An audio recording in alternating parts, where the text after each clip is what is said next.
You got this and you got that, and you gonna murder this one and murder that one. Talking all that bullshit. I'm gonna put it to you like this, yo. This is for the nerds, this is for the brainiacs, this what we deserve. Go ahead and play it back, you ain't gonna touch me, you not gonna do nothing, you are not above me. I bet you wish you was me, I know that I know.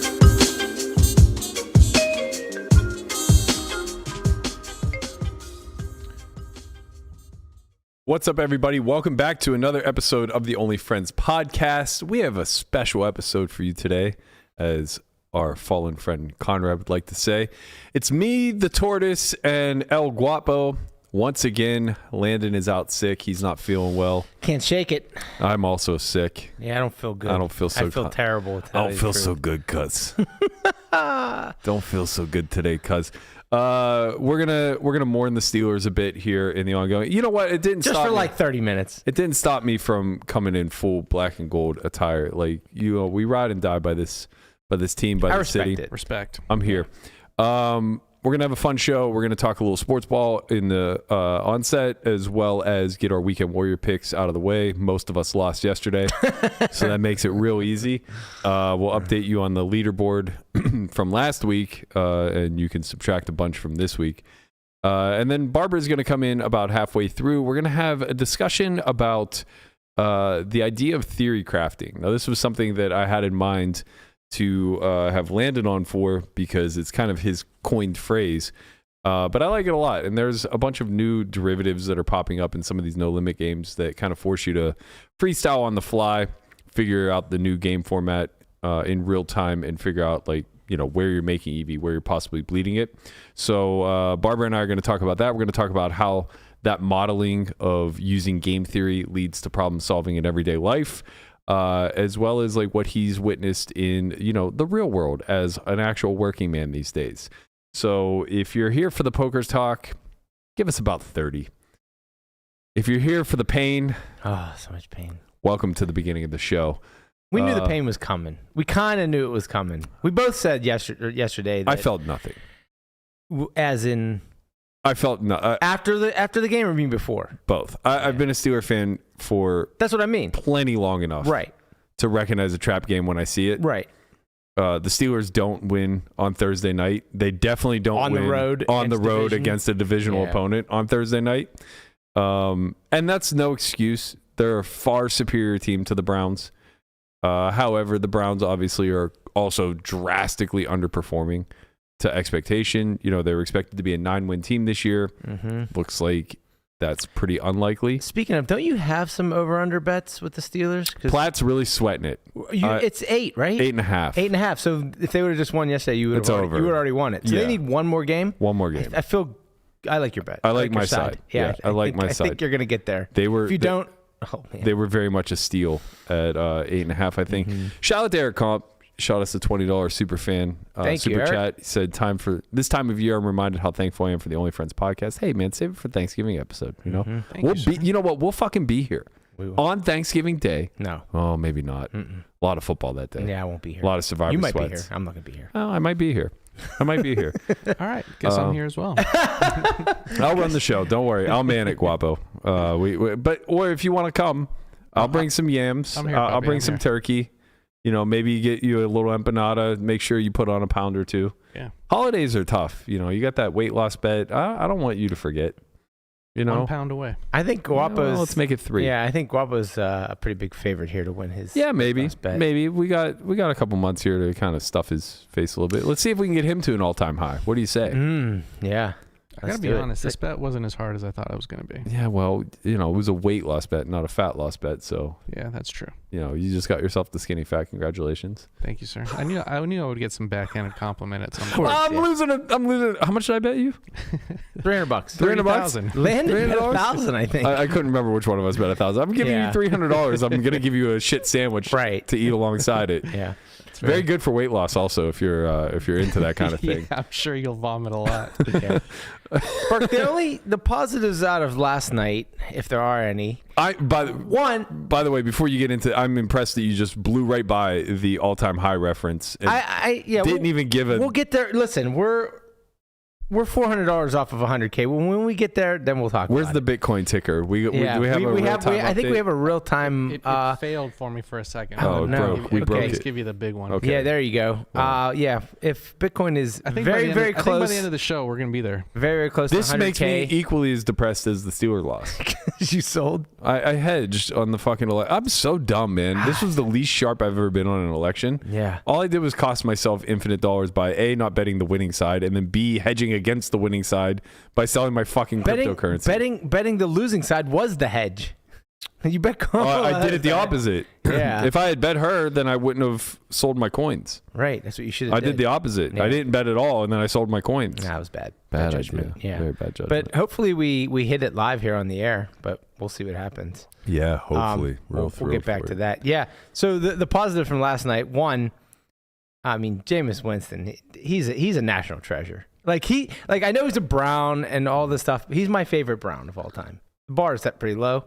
I wasn't around for Jim Brown, so he doesn't count. Yeah. But man, he's fun he's just fun to listen to. Fuck that guy. Yeah, I know how you're gonna say. He's just Russ in another fucking. No, uniform. he's great. They're all cringe. No, you find him cringe? Super cringe. Oh my god, Super duper duper cringe. he's amazing. Bro, he was the third string that quarterback giving that up. locker room speech was Yeah, like you want to know why they're 3-8? Because they got Jameis barking pregame every fucking day as the third string quarterback. I think get some leadership on somebody who's going to see the field.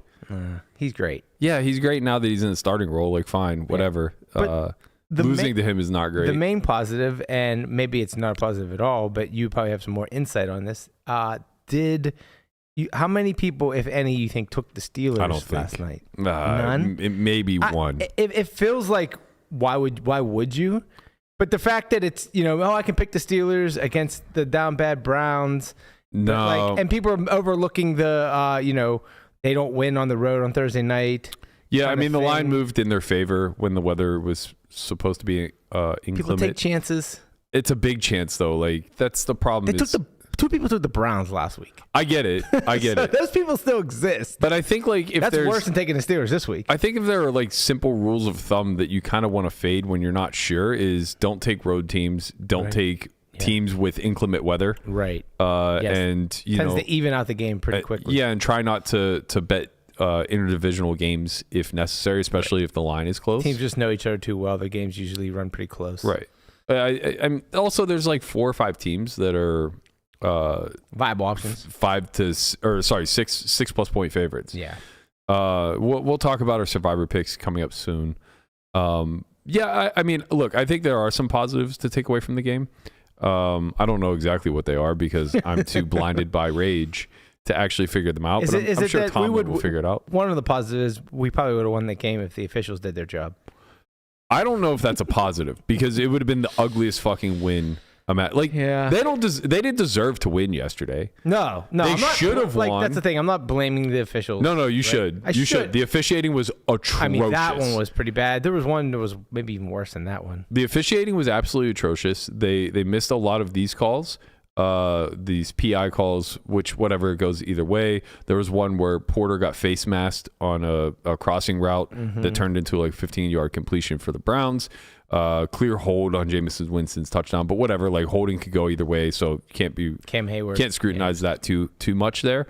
The most blatant miscall that I think the entire game, and look, maybe the rule analyst can explain how this is a thing, but Winston very clearly grounded that ball in the fourth quarter.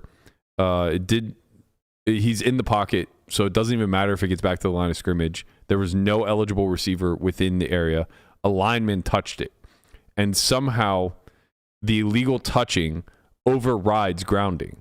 But the rule for illegal touching is -5 yards, replay the down. Right.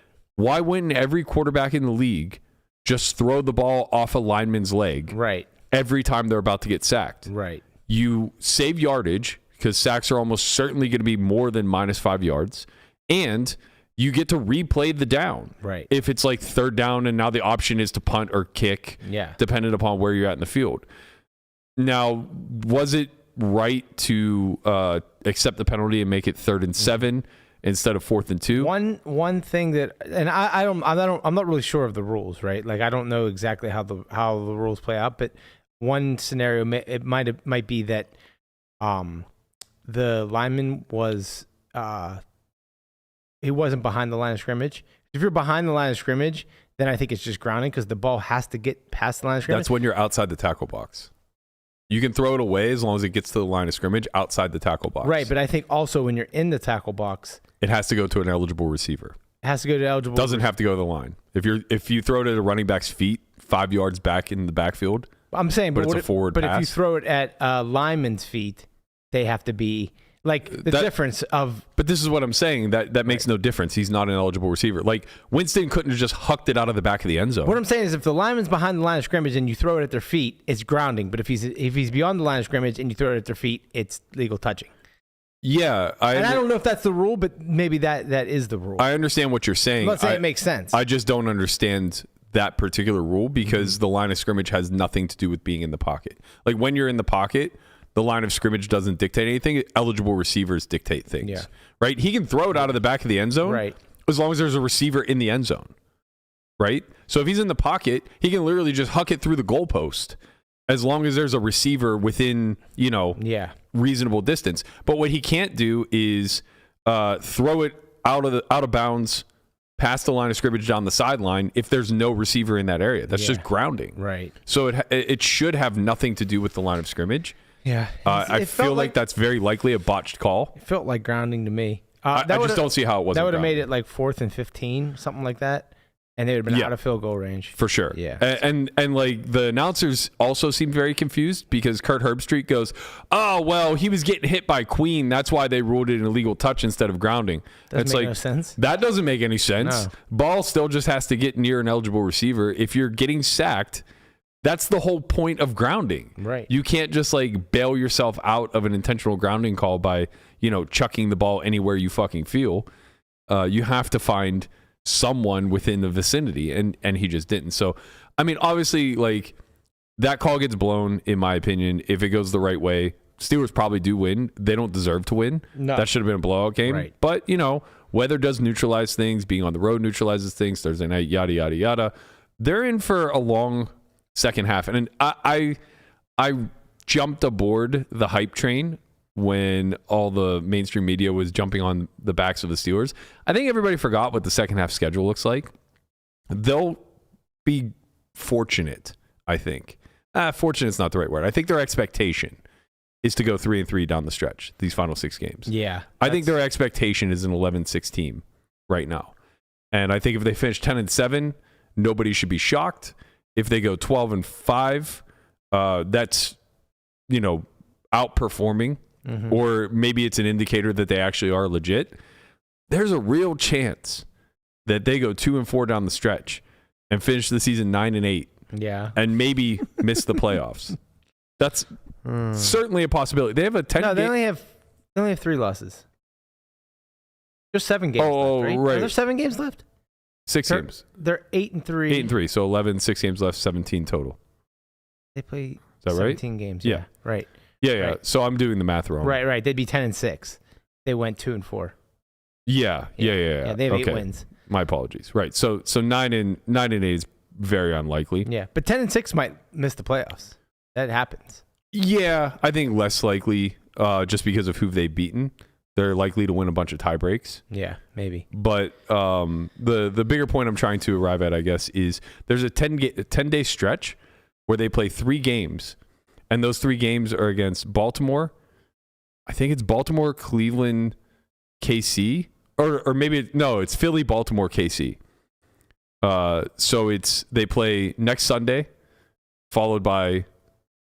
Next Sunday they play the Bengals. Okay, so this isn't next Sunday. Whatever, it's the Christmas stretch. Right. They end on a Wednesday against... Or maybe that's the middle game, is the Wednesday against the Chiefs. And then they end... that stretch with a divisional game right after. So they have either the Eagles or a divisional game before the Chiefs, then they have the Chiefs, and then they have a divisional game thereafter. So it goes they play at Cincinnati next week, and then home against Cleveland, and then at Philly, and then at Baltimore, and then at Kansas City. I'm sorry, home against Kansas City, and then I think home against Cincy. Close it out. Yeah, so that Philly, Baltimore, KC stretch is like over the course of 2 weeks because they play on a short week with the way the scheduling worked out with Christmas being on a Wednesday this year. Yeah. And it's like, 3 of the best teams in the NFL. Philly's going to win the East for sure. Well, I guess I shouldn't say for sure. Washington has a shot. KC's obviously going to win the West and possibly be the number 1 seed out of the AFC. And Baltimore will be somewhere between a 1 and 3 seed. Yeah. Again, they lose games like last night where they're like, you just don't think they're going to lose or they're not supposed to lose. Then Sure they're going to lose. But then they'll win a game that you think they're not going to win. Like they'll win the game in Philly or they'll beat the Chiefs at home on Christmas somehow. Oh, don't get me wrong. Like I think that they will win one of those games. Mm-hmm. I guess they might split with or Cincinnati. Like win the one at home, lose the one on the road. Well, I guess I'm more so just speaking to the fact that the deck is way more stacked against them than I think people understand. Oh, for sure. And so it's like, regardless of how talented they are, they had a very easy first half schedule, a very difficult second half schedule. And they have one easy game and it's against the team that just beat them. Right. It's at home. Right. Yeah, exactly. They had two soft games left on the schedule, and it was Cleveland twice. Right. Cincinnati's going to be more competitive than the Browns. Although I will say the Browns have a much, much better defense. And Myles Garrett showed up and showed out yesterday. Right. God, it's so painful to see him have such a fantastic game when like TJ was kind of non-existent. I know. It's props especially to him. Yeah. Fuck props to him. Yeah, fuck him. Honestly, I don't even know that he did anything well. Russ is just back there, like fucking sitting duck, holding the goddamn ball. What are you talking about? He had no protection. I think it's just like I think Russ is pretty fucking mobile, way more mobile than I thought he would. Yeah, I think that's a fair point. Like he's able to get out of the pocket and throw, it's just it looked like the pocket was just breaking down like immediately. So many plays. Yeah, it's just like what can Russ do? Yeah, I guess so. I don't know. I like that they brought Fields in. I think Fields matched up a lot better against. They won the line of scrimmage for sure. Probably. The Cleveland. Well, yeah. On both sides. For sure. On the other side of the ball. Yeah. TJ was largely non-existent. It was a wild game to watch too. So much fun. Those games are brutal to lose because they're so much fun to actually watch. Like there's an image of like 10 minutes apart where it's just like clear skies, totally bright, no big deal. And then just the entire stadium is snow covered. Like this is so awesome when you think about it. Yeah. Like it's so much fun to play in. I'm sure the players fucking hate it. And honestly, it's terrible as a Steeler fan because it neutralizes. Not Winston. He loved it. Right, sure. But like as a Steeler fan, it neutralizes a lot of your weapons. Mm-hmm. Pickens isn't going to get going nearly as well. And, there's a lot of shit going on. Yeah.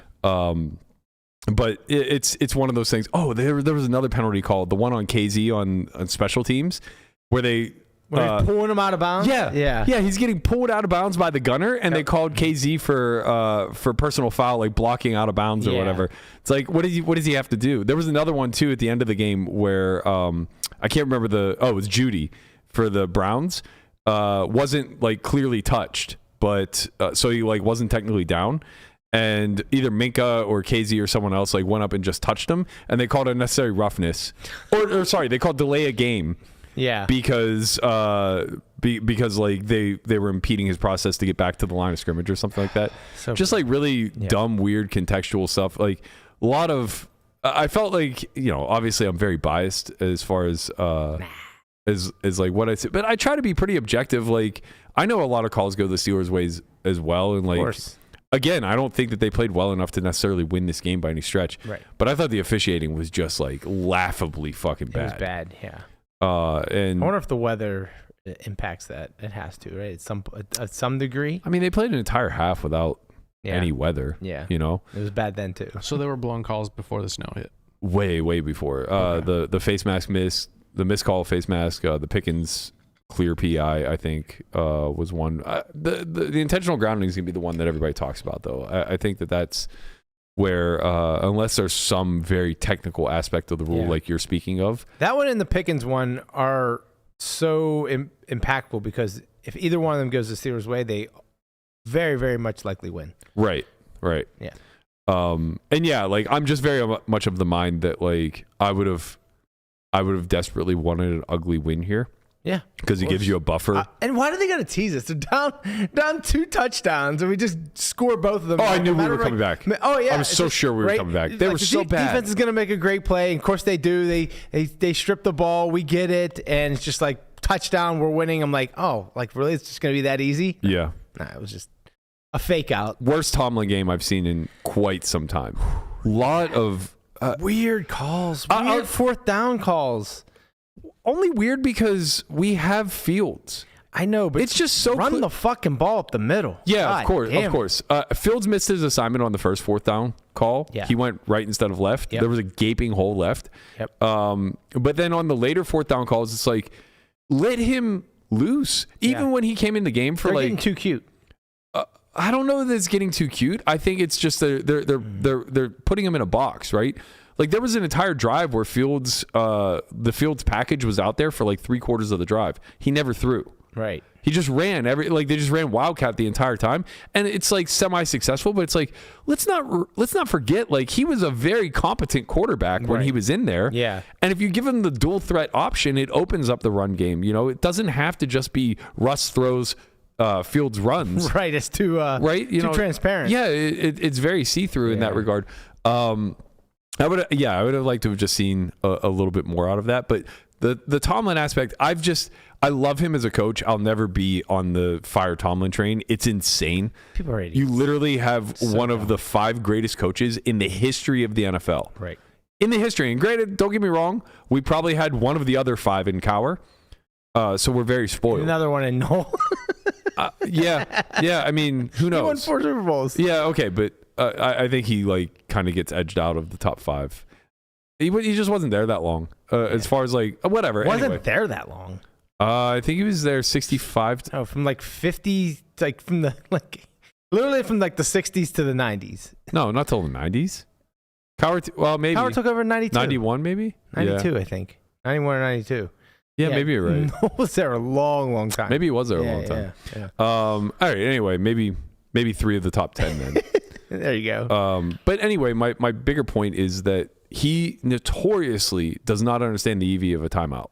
Oh my God. I've just never seen somebody misuse timeouts for their entire career the way that he does. And maybe like I'm the idiot, but it just seems so clear to me. Calling a timeout when it was like 4th and 2 and they were like coming in to go for it. And I was like, they're just going to come in and just try to draw us off. Of course. Sides. And it's like, and then we call a timeout. I'm like, what are you doing? You fell for you're like, you took the bait. What are you doing here? It was so obvious what they were going to do. Yeah.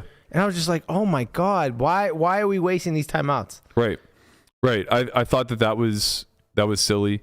At the end of the first half, they turned the ball over on the Browns, or they stopped them on 4th down. One or the other. Somehow they got the ball back. Mm-hmm. But prior to the play that they got the ball back, it was like the script was that they were going to get the ball back. Right. I don't remember what happened, but it was either like 3rd and long or something.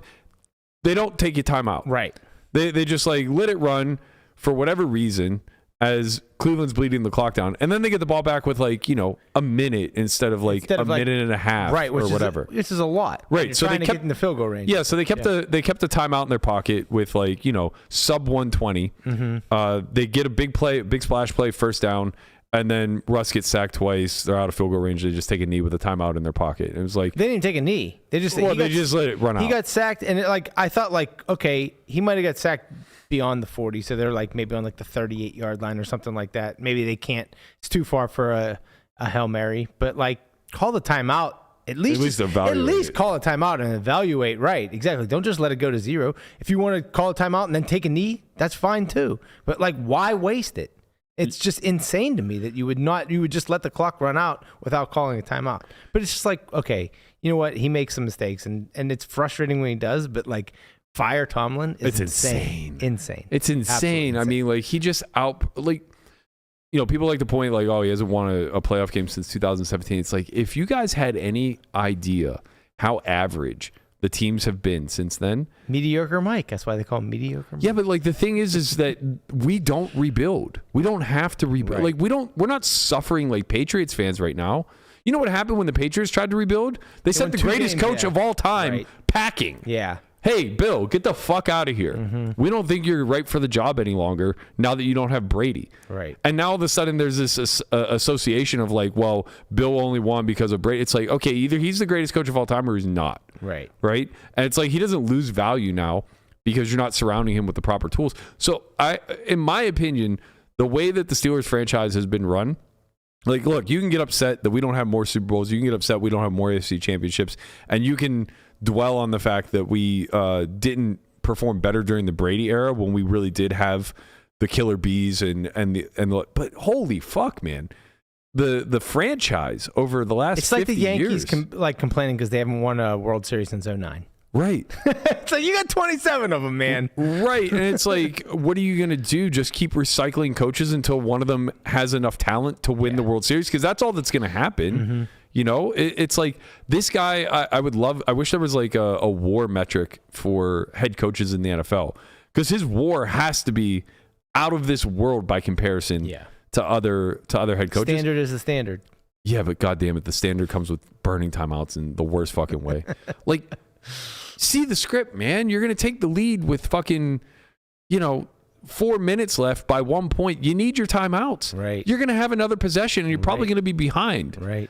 But instead, we burn one ahead of the 2-minute warning, and then we burn another one, and now all of a sudden, Cleveland, thank God, they fuck up. They score with a minute left. They could have just taken a knee and ended the game. And it's insane that we didn't. That we tackled them at the 1. Yeah, crazy. Just once they're at the 1, just let them score. Yeah. They're going to score anyway. That's what I'm saying. Like, we're so lucky Just let them score, and we would have had another 40, 50 seconds to go down and try to score. Right. But you tackle them at the 1. But like we're fortunate that even happened. Yeah. That they scored the next play. Right. They could have just knelt, and then kick. But I guess in snow maybe you don't want to risk it. And I think they could have took a timeout there too and saved some time. Agreed. Right. Agreed. So it was just the time management was just awful the whole game. Yeah, his timeout usage is always bad. All right, let's check in on the weekend Warrior picks. You say let's check in on Bitcoin. No. Would you like to start us off, Matthew? I don't know anything. I don't know I'm what just saying with your pick. from last. Oh, for this No, week. for this week, Oh, okay, that's what we're gonna do. I just wanted to catch up on the leaderboard if we could. Oh, are you under the impression that Connie gave me the updated numbers? Oh yeah, I was. I mean, you guys went back and forth for like an hour this morning. Yeah, I might have reminded him 3 or 4 times prior this week too, but Wait. I'm sure he's very busy. Did he not send it? No, sir. I think that's what he's implying, Burke. I'm so confused. I literally watched you two yelling at each other Right. for an hour and a half this morning. Right. None of that came with updated numbers? Not once. Okay. Then what were you guys arguing about? Would you like me to recap? Yeah. All right, let's see here. I just want to make sure. I probably can't bring up this chat, but let's see here. No, don't bring up the chat. It was. Who knows what's in there? You asked who got the $100 bonus. This is the third bump that I've said, hey, can I get the updated numbers for Weekend Warrior? Right. And he said, yep, I'm on it. He said you won $58 and Platt won whatever. No. So I asked who won the $100 bonus. Mm-hmm. And that spun off into, oh, you thought you were flexing because you thought you were the only winner. Right. When in actuality, I just wanted the numbers of the Weekend Warrior. Okay. But yeah, we never got those, buddy. Okay, but you and Platt were the only winners last week. That is correct. We'll update the scoreboard at some point. As far as this week goes, I had a Steeler parlay that almost came through. I had Najee scoring a touchdown. Warren poached him, so that was trouble. Actually, it wasn't even close. I didn't even come close here. I needed Pickens to have over 4.5 receptions. I think he had 4. I needed him to have over 60 yards. I think he had 48. The Steelers to win. Did you hit any Steelers to win You didn't by a hit point any and a of half. them. I didn't hit anything. Yeah, I wasn't close at all. Oh man! I thought I hit the Pickens part of it, You but know why? I did not. It felt because I had a similar one. I think if you can pull mine up as well, where like at halftime I felt like I think I can do this. So I had Boswell over 2 field goals. That felt like a lock. Like it's a divisional game. There's gonna be a lot of field goals. So I hit that one, and then I had Pickens over 54 yards. I think he ended up with like 48, so I didn't hit that one. Then I had the Najee ones, no good. Yeah, yardage and touchdown, no. Chubb, I got that one, and I think I had the Steelers winning, which that didn't come in either. But like if like Pickens, like at the end of the game, if Pickens just gets like a 10-yard pass and then Najee breaks one for a touchdown, I win. So like it was that close, but not close at all. Yeah, That's that's where not we're good. at. All right, who? What else do we have? I didn't see the other ones. Everybody submitted. Everybody I assume. else's picks. Yeah. Conrad got washed, didn't he? Yeah, everybody lost. Conrad went. See, this is when we should just pooled our picks, pooled everything, maybe took everything. The second he said he liked the Steelers, everything I knew we were own fucking on dead. Cleveland. Yeah, he put $2,500, which I thought there was a 1K cap. But Nobody said that. I don't think. No. You can put the whole roll down. Yeah. if you Why would want. there be a 1K Yeah. cap? You want to be able to double at the end. I thought he said 1K cap in the original No. rules. I could be wrong. The only cap is that you have to bet at least $50. You have to bet at least 50. Okay. Well, he bet 2,500 of whatever the hell he has, about maybe double that. Does he have like 5K or 4K? And he put it on the Steelers on the was it the money line or no? He went for the points too, -3.5. Yeah, these are the old numbers. Mhm. These are clearly not going to be anywhere near where we're at now, but kind of give you a. Okay. Conrad lost last week. I lost last week. I bet small last week, so I'm probably around 3K. I think everybody got washed last week except for Platt. So And me, I won. right, but you know your number doesn't change. You're such an asshole. You won $8. I hate all of you, man. You bet 50 to win 58. Do you hate won me? You don't hate $8. me. No, not you, Tortoise. You're fine. Thank you. You won $8. I All didn't right, win so $8. I won 58. Whatever. Jesus Christ. I mean, it's all the same. It is not the same. Buddy, you have like $1,150. The rest of us are in no, the thousands. I don't. I'm like around like 14. Or I wish I had $1,500. $1,100. Yeah, well, you know, you guys stop I taking the just same lose. game I know. parlays. I know. I just lose 50 every week. Efro said it's much harder to lose every single leg than win every leg. Congrats. Thanks, buddy. If I could have bet against my parlay, Right. we would have been fucking rolling. Right. Had I known Conrad was all in on the Steelers, I probably would have just bet the biggest Browns parlay you've ever seen in your entire life. Right. Never has there been a greater top signal than Conrad taking all of his hate and turning it into being pro Steelers. All right, who do you got this week? I have another winning ticket. Okay. Per usual. I'm taking Olberg Wow, you're really laying the wood. and Peter Yan. So yeah, Wow. looks good. I had to strategize a little bit this week. Okay, so 115 risk to win 100 return. Yeah. Does that mean that you? Since a lot of people lost with all the Steelers stuff, I just got to beat who is it, Hunt? I don't even know if Hunt won or not. So he's looking to win 80. So if I win 100, I can get the $100 bonus. I love you and Hunt's And then we're approach cooking. at this, man. You guys are just gonna be fucking crawling along at the end, just trying not to drink the milk mile. It's gonna be great. You know, someone still loses even if they don't go to zero. Not that you have to worry about it because you win all. I You don't win have all to your worry fucking. about it. I mean, you win all your bets. I don't have to worry about Who it. knows? What was Landon's pick, Let's see here. Sorry. Landon, or whatever order you have them in? You tell me. Sorry. I was expecting Landon to be here, but he left us a hanging. He's got the sniffles. The sniffles. Or Landon. I don't have it. I actually don't have anybody else's. I was expecting someone else to MC all the picks, but I don't understand. Aren't they in the? They're in the chat. They're in the chat, right? yeah, but they're not like I have to actually go look for them. All right, because they're this not- one's on you then. Yeah. Between you and Conrad, it's like we have one fucking. No, bet. hold on a second. Platt's Hold on a second. got You're not UT. going to do that to me. Hold on. No, if we're going to talk about this, let's talk about this. Well, all I right. bumped Conrad 3 separate times to give me updated numbers. Yeah, he's an idiot. But what does that 3 have to do with you times. pulling the and actual I have picks? pulled all the assets for all these different picks, but we don't have anybody to present. So I'm presenting them. Just tell me what they are. You just put them on screen and I'll tell you. But we don't have them, right? no, we do. I downloaded them. I just didn't put them on any camera shot. Oh, because they get special treatment. Right. No, it was just you get to present yours. Tortoise gets to present his. I get to present mine. Yes. You know what? I'll take the L. This is my fault. Well, where's the All right, so Hanks ones? Yeah, Jeff has UTSA, whatever the fuck that is. Jesus Christ. We gotta Minus stop six- letting him bet off the Minus board. 16.5. He's betting like one AA football. Right. He bet $336 to win. 300. Is Platt betting on high school football games? It might be. It could be. This is unacceptable. No, they play Temple, so. Oh, well, betting against Temple seems sharp. Yep. It's Is that always Tulsa? sharp. Maybe. Must be Tulsa. University of who Tulsa. knows? I don't know. I'm guessing Tulsa. Who knows? I don't know. University of Texas Landon San had the Antonio. Steelers -3.5. Washed. Oh, Get 'em no, out. no. I'm sorry. That was Conrad. Oh, yeah. That was Conrad. he's He dead. put it in for him. Landon has. Oh, he had a Steelers same game parlay. Wow. too. So he had under 36.5. That didn't hit. No. He had the Steelers money line, no good. He had the Steelers money line first half. Oh, yeah. That's still no good. He went all under. And then he had Lower. lower. I was happy that he's not here. I don't have to hear that. But he had lower 17.5 for the total for the first. The most. That one might have hit. That one might have hit. Yeah, that one might have hit. It doesn't matter. He's out. He's out. That's you. Hanks has. What the hell does he have? He's got A lot of ground to be gained this Here's week. Hunts teaser? if you want to see Hunts. Yeah, bring up Hunts. All right. We don't know when this is taking place. It might be over by now. Could be over by now.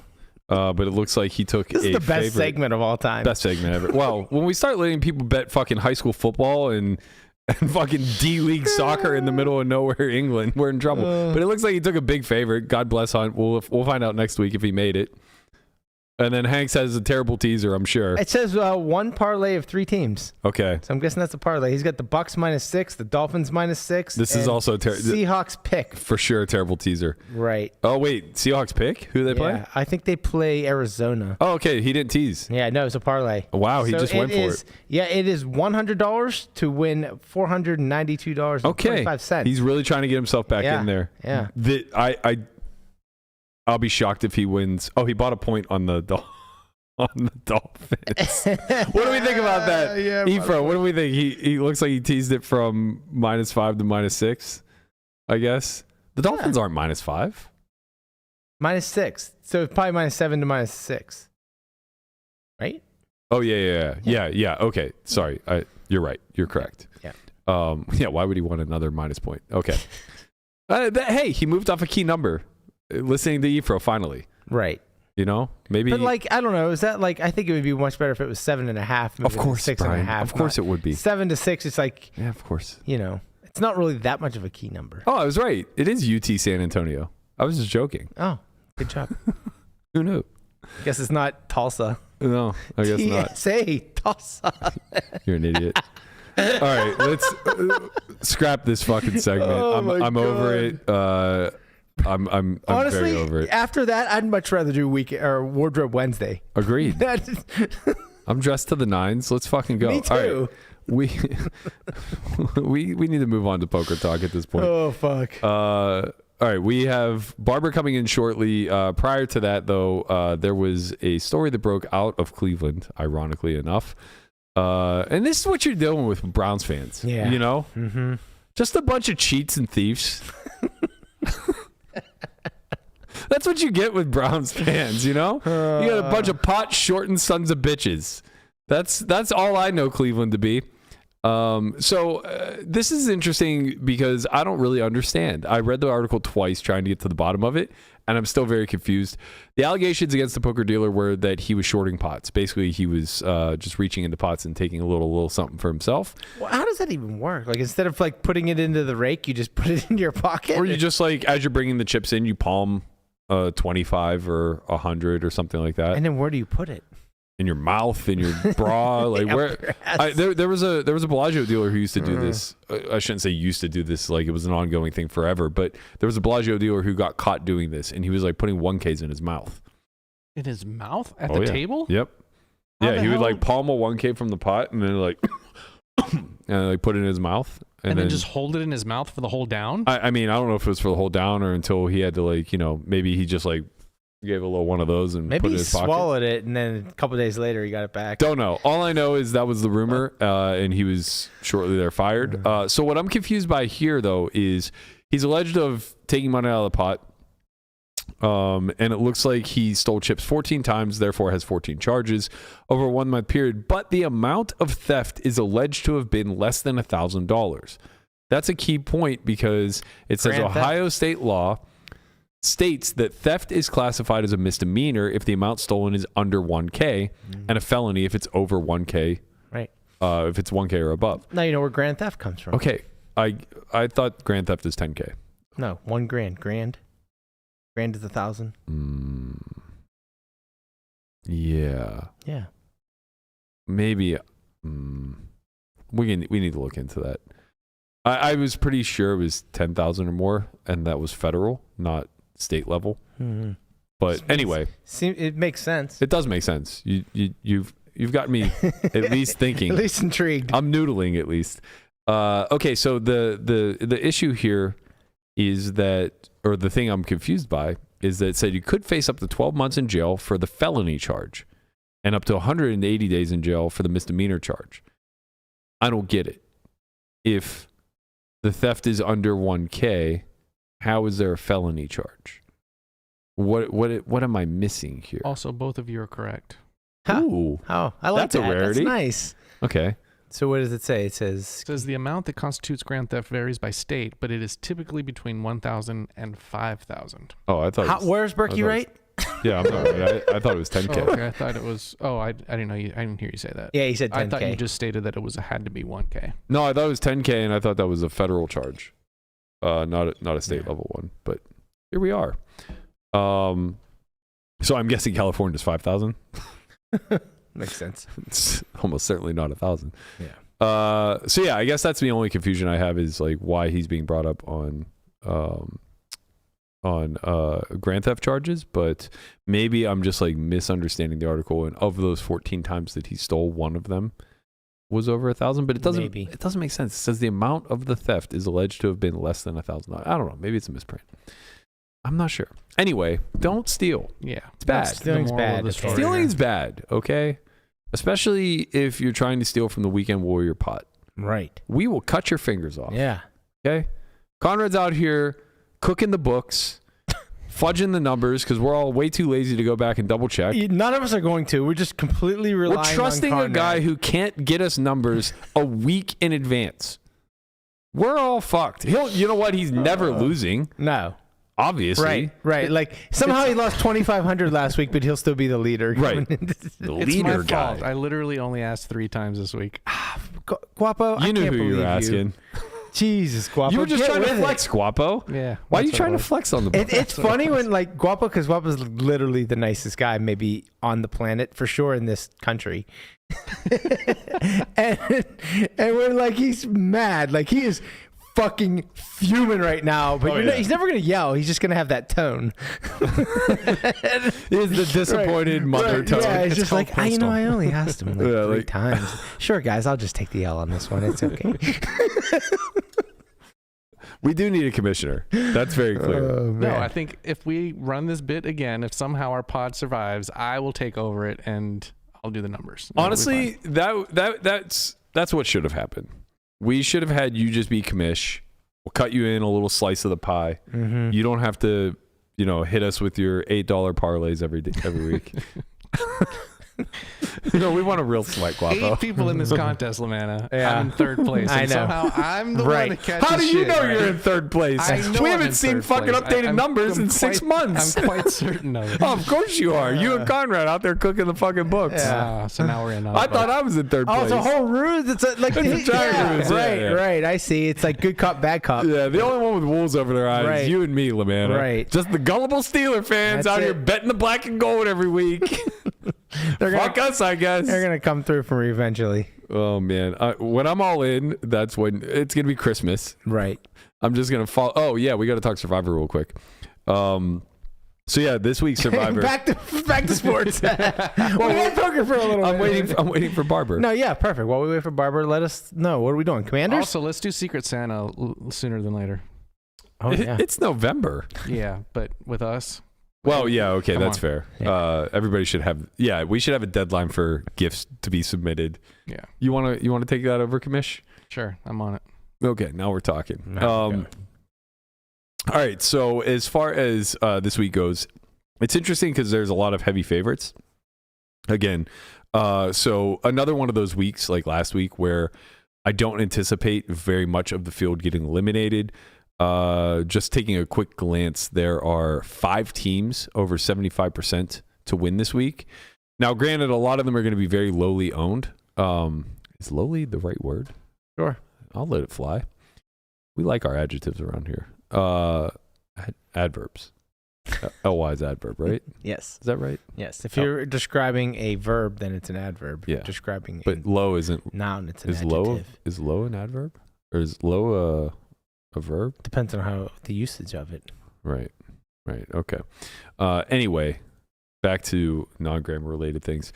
So 99 players remain in the pool. We have a lot of very heavy favorites this week, and a lot of them aren't going to be very owned. So 80% of the pool has Kansas City remaining, but a lot of them are going to fire KC on Thanksgiving, I assume. Yes, they should. That's very likely to be the best usage of them. They're 11-point favorites this week, so They play the Raiders, right? on Thanksgiving, Divisional game. not this week. No, I know. On But I'm saying yeah. it's gonna be a bloodbath. Yeah. So they're 11-point favorites this week, 82% win percentage or win expectation. Looks like only about 9% of the pool is expected to take them. So they're a hot pick if you want to get out there. We already used them. We can't. Yeah. Houston, the number 2 favorite this week. They're 8.5-point favorites. I think they play Indy. I can't remember. It's not really important. Only 14% of the pool has them remaining. We are not a part of that 14%. So the expectation is they're going to be incredibly low. Maybe 0 ownership there. Maybe 1%. Houston plays Tennessee Tennessee. Okay. at home. Number 3 big favorite is Detroit. I'm actually a little bit out of order here. The number 2 big favorite this week is Washington. They're 10.5-point favorites against the Cowboys, the Dakless Cowboys. At home. At home in Washington. In division game though. Yeah, but about 60% of the field remaining still has Washington. We expect them to be the highest ownership this week. But that's our key team right now. That's probably one of our 3 top choices. Miami's also a big favorite, 7.5-point favorites. So Hank's got them down to 6. That's pretty good. Mm-hmm. You got a good line there. They're probably going to be the second most owned, as 67% of the field still has them. Home against New England. Not really any other good usage of Miami the rest of the season. So the expectation is about half the people still remaining that own Miami will probably take Miami. Maybe it's higher, maybe it's lower. Not really certain. Then we get into the weeds a little bit, and these are also options for us that we're strongly considering if the EV moves one way or the other. Tampa Bay -5.5. They are owned by pretty much the entire field, but they're playing the Danny Dimeless Giants. Right, that line is almost certain to move in East Rutherford. Must be trash day in East Rutherford. Right. They took out the We're trash. gonna get our first chance to look at what's his name, the backup. Oh, Tommy Cutlets. Tommy Cutlets, yeah. Mm-hmm. Tommy DeVito. They dropped Danny Dimes today. Yeah, that's why I said it's trash day. Oh, yeah. So he'll probably be in Dallas's. Ooh, that could be good for us. If he doesn't, he's obviously not going to play for Dallas this week, but if they scoop him, he might be in there for Thanksgiving. I don't know if that's good or bad. Is that better? Is that better than Cooper Rush? Does that make us? I don't know. I mean, it's against the Giants though, so there's a revenge aspect of revenge it. Game. The other option we have here is Denver -5.5 at Las Vegas. Little dangerous, I think. Right now, those games are just absolute punts. Division road games. Probably That's not where you want to be. Leaning Washington this week. The big week next week is going to be Thanksgiving, where we're not going to be a big favorite no matter who we take. Mm-hmm. Green Bay's on the table. We have them available. Dallas, New York. They're both available to us. The other games are pretty much off. Washington's on a 2-game losing streak, huh? Yeah. It's It scary. ends today. Does it? I just hope that they're not like regressing to the mean or anything like that. Well, maybe they are. They played the really tough Steeler team, and then who did they lose last week? Philly. Yeah, Philly. Come on, Philly's fucking good, bro. And that was a close game, 26-18. We're fine. In Home against Dallas without Dak. You like it? in Jalen we trust. All right. I do trust Jalen. hopefully we get through this week. I don't expect much of the field to be eliminated. Just looking at this, there was no expectation for anybody to take the Steelers. They lost yesterday. I hope some people took them. Need Miami to get upset. That's going to be the big one. That'll be the high ownership hope and a prayer that we have, but we'll see what happens. Doesn't New England have their number? I mean, obviously they had their number when they had Brady, but some maybe psychologically, right? They're in their head. All right, let's bring Barber in and discuss a little bit of strat chat. If you, He's just grinning. I hate how much you're smiling right now. Why are you so goddamn so funny, happy? Barber? Because I like to. I think Brian has been fed too much sports punditry. Like, we got a 2-game losing streak, or historically, New England's really had Miami's number 20 years ago. They were crushing them. Brian represents a class of Yinzers that I was never fully a part of, and by a class of Yinzers, I mean people who actually say Yins, as opposed to people who relate to people that say Yins. I was never one to say Yins. Barber. Listen, I was just filling time until you connected through Zoom. I am the one who says past results are not indicative of future performance. So I do understand that. I know you understand it. I'm sympathetic to him because I think it's so difficult to fill hours and hours, or if you're ESPN, literally 24/7. And say things that are meaningful. I think it's why it's such a pleasant surprise when That's why I never say anything meaningful. No, I mean like JJ Redick, I felt like offered things that most people didn't offer. Like was offering counterfactual value, whereas guys like Skip Bayless and oh my gosh, who's the other loudmouth? Stephen A. Smith. Escaping me. Stephen A. Smith. Yeah. Where these guys just never say anything of substance, but maybe there's just a shortage of substantive things you can say on the topic. It's true. Well, I think the way that they, at least ESPN anyway, the way they cook it is they just get enough pundits to where they will just basically feed them a side and say all right, you're going to be pro Steelers, you're going to be anti Steelers, and then you guys are going to yell at each other like you're Italians. Wow, you really think that's happening? It's scripted? Well, for sure, First Take and shows like that where Skip and Stephen A. actually used to scream their heads off at one another. I definitely think that that's rehearsed in a certain way. Not how the conversation is going to go, but more so okay, we have a talking point and we have to draw straws for sides, or we have to, have some belief in both sides. That's how I feel like that's how CNN has become, where they need to get people who are going to argue particular viewpoints, and then they have them go at it as if any value is being created. Right. No value, but god damn it, it's a good viewing experience. Not CNN. No, but right in the veins, right in the veins. That's right. No, you're right. I don't want to see it on CNN. I don't really want to see it on ESPN either. Where I want to see it is more at the local level. So the podcasters, I want to see them bring in their antithesis. I want to see Ben Shapiro have the most left-wing liberal that you could imagine on his show and just have them duke it out. Mm-hmm. I mean, I actually think there's a healthier way to do this, which is I don't know if anyone's is familiar with, or everyone's familiar with the term steel manning. Mm-hmm. But the idea is that say you're arguing against an opposing viewpoint, it's really easy to argue against a mischaracterization or a straw man version of the argument. It's much, much harder to actually engage with the best form of their argument. But if you do that, that leads to really interesting discussion, because you actually have to weigh whether you truly believe what you believe, or whether there's merit to the argument on the other side.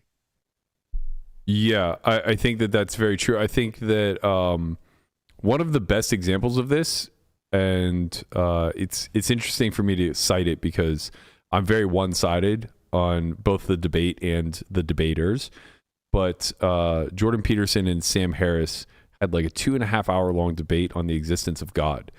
And I found it to be quite compelling, not either of the points that they were making, but more so how in bounds they were willing to be with regards to having a good faith discussion. And it's not that it didn't get heated, it's just more so that they didn't really default back to logical fallacies to argue their point.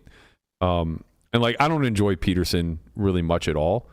But he was for sure the right guy as far as like holding up that side of the argument against somebody who is pretty intellectually sound in Harris and pretty good at making his points in a way that isn't bad faith or kind of creating a bit of a straw man.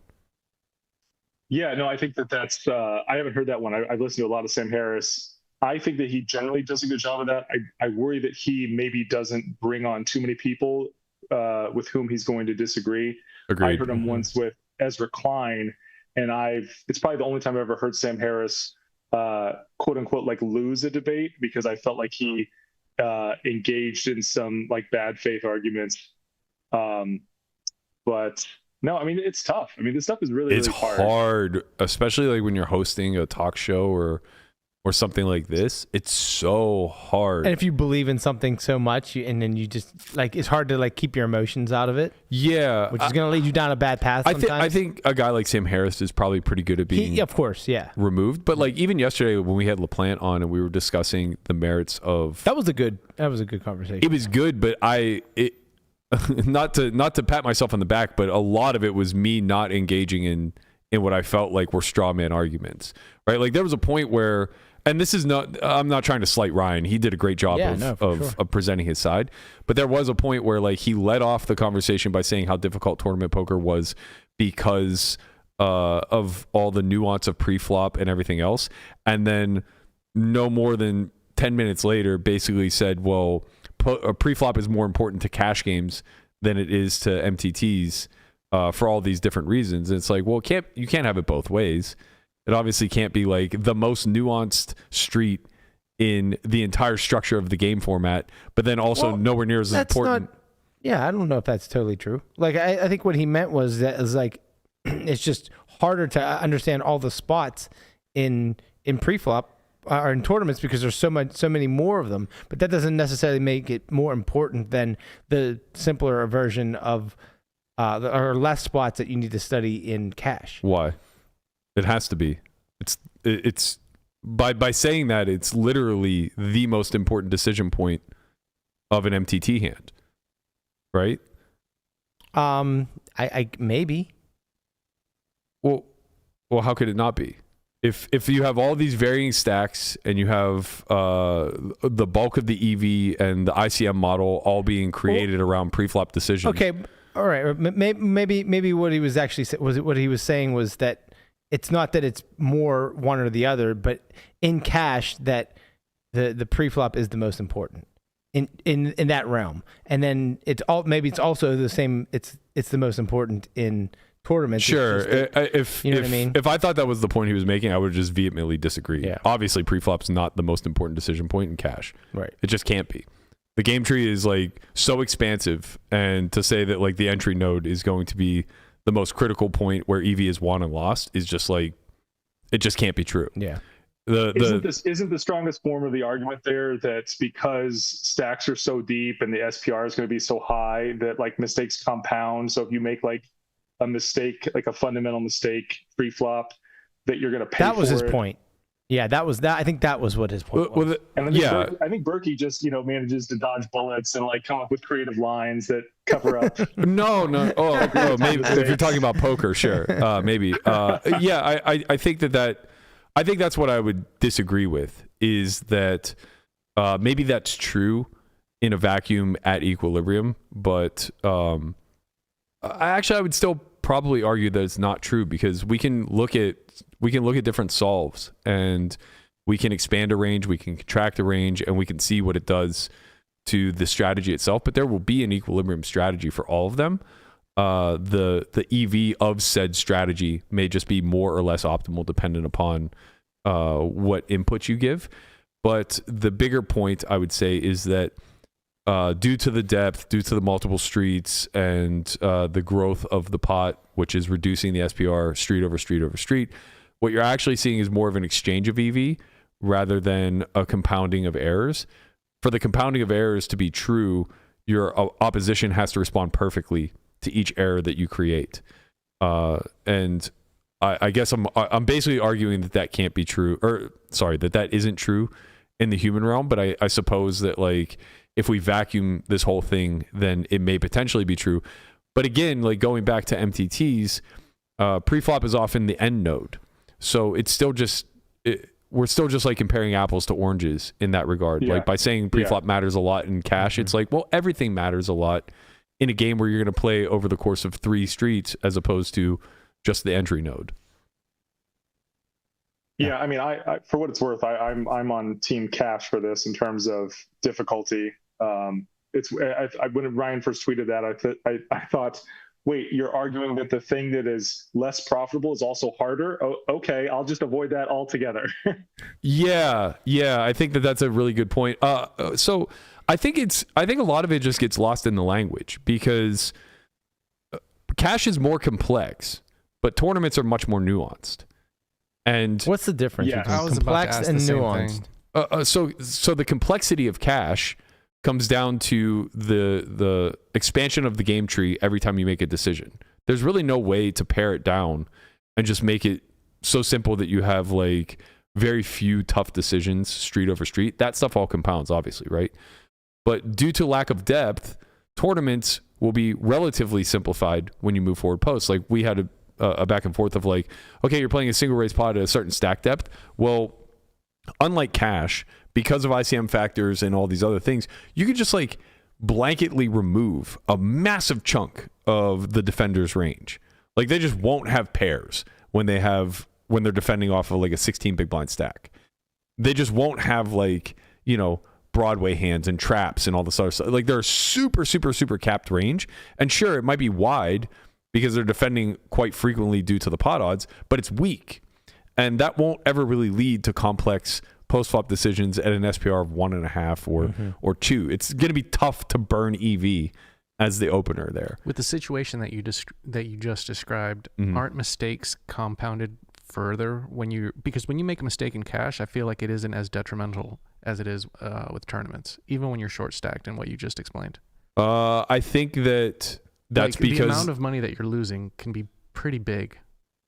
Yes, but it's all predicated upon what part of the tournament you're in, and then it's also alleviated a lot by variance. So it's like it's difficult for like I thought Ryan's point was very valid. It's difficult to make a huge blunder in MTTs because variance just kind of bails it out. You know, if you like over c-bet a spot and you get jammed on and you just have like enough equity to call off, it's like, well, maybe this wasn't a bet call hand, but you're getting the right price now. Who gives a shit? And at the end of the day, it's all going to come out in the ICM model as like some plus or negative. Whereas in cash, it's like if you're just, you know, blatantly over c-betting spots and then carrying too wide of a range to the turn, that's the way it compounds. Is just like range, the way your range morphs street over street is going to be the way that errors compound. If you just find yourself with way too many hands in critical nodes when a lot of money has funneled into the pot, then of course those errors are going to be worth a lot of win rate. And I think that's kind of Barber's point here is that there's a big reason why tournaments are less profitable. There aren't really clear areas where you can carve out large win rate, right? Like if you do all these nuanced all things. The money in tournaments is all the money won and lost in tournaments. I think is ICM punts late in the stages. Yeah, and like I think maybe the biggest area to improve win rate would be heads up, where there is no more ICM. But even that is going to be pretty capped. Like how much win rate can the best heads up sit and go player play at effective stacks of 35 blinds? You know, it's like there's win rate there for sure, right? There's definitely going to be a disparity, but how much? Like what's it worth? Maybe you know? maybe not heads up, but I mean I'll never forget that I had someone in handcuffs the final table of the Colossus a few years ago, and I had like an any 2 card jam spot blind versus blind, and he called it off, and I ran it afterwards, and his call like cost him like $40,000. Right. But it actually cost you 40,000. He thought he was a genius. But when he won, it actually cost you 40,000. Right. Yeah. That's kind of the other aspect of why it's like not apples to apples, because the model that Cash uses is chip EV, and though it may not be the best model in the sense that we're just extrapolating a heads up game theory model out to 8-handed, 9-handed, whatever, and there's probably going to be a litany of errors that take place that we can't really see yet, it still is a relatively sound model when looking at poker strategy. But for MTTs, the entire model through which you earn your bottom line is ICM based, and it's flawed, but we can't really point to how. But what we do know is that it's not like the chip EV model where when somebody makes a mistake, you directly benefit. It's kind of the opposite. Like if you're the chip leader and the guy who is third in chips is making a terrible ICM blunder, you suffer. Like you directly suffer. It's kind of annoying. Unless he's making that blunder against like, you know, the guy fifth in chips and you're just sitting out watching. Yeah. But if he's making that blunder against you or the guy second in chips or the guy fourth in chips, where the winner of that hand is ultimately going to become the chip leader, you now have suffered just by sitting on the sidelines and being in the pole position. And that makes it really difficult to carve out a strategy for, right? When you passively can be harmed by everybody else's mistakes, what do you do? But that feels like the wrong thing to take away from it, because I mean, I don't know like how the EV is transferred exactly, but I would imagine the bottom spots are gaining a lot more than you're losing. Yes. Well, yeah, because it's not just it's not just you losing, but it's pretty much almost all the bottom spots gaining.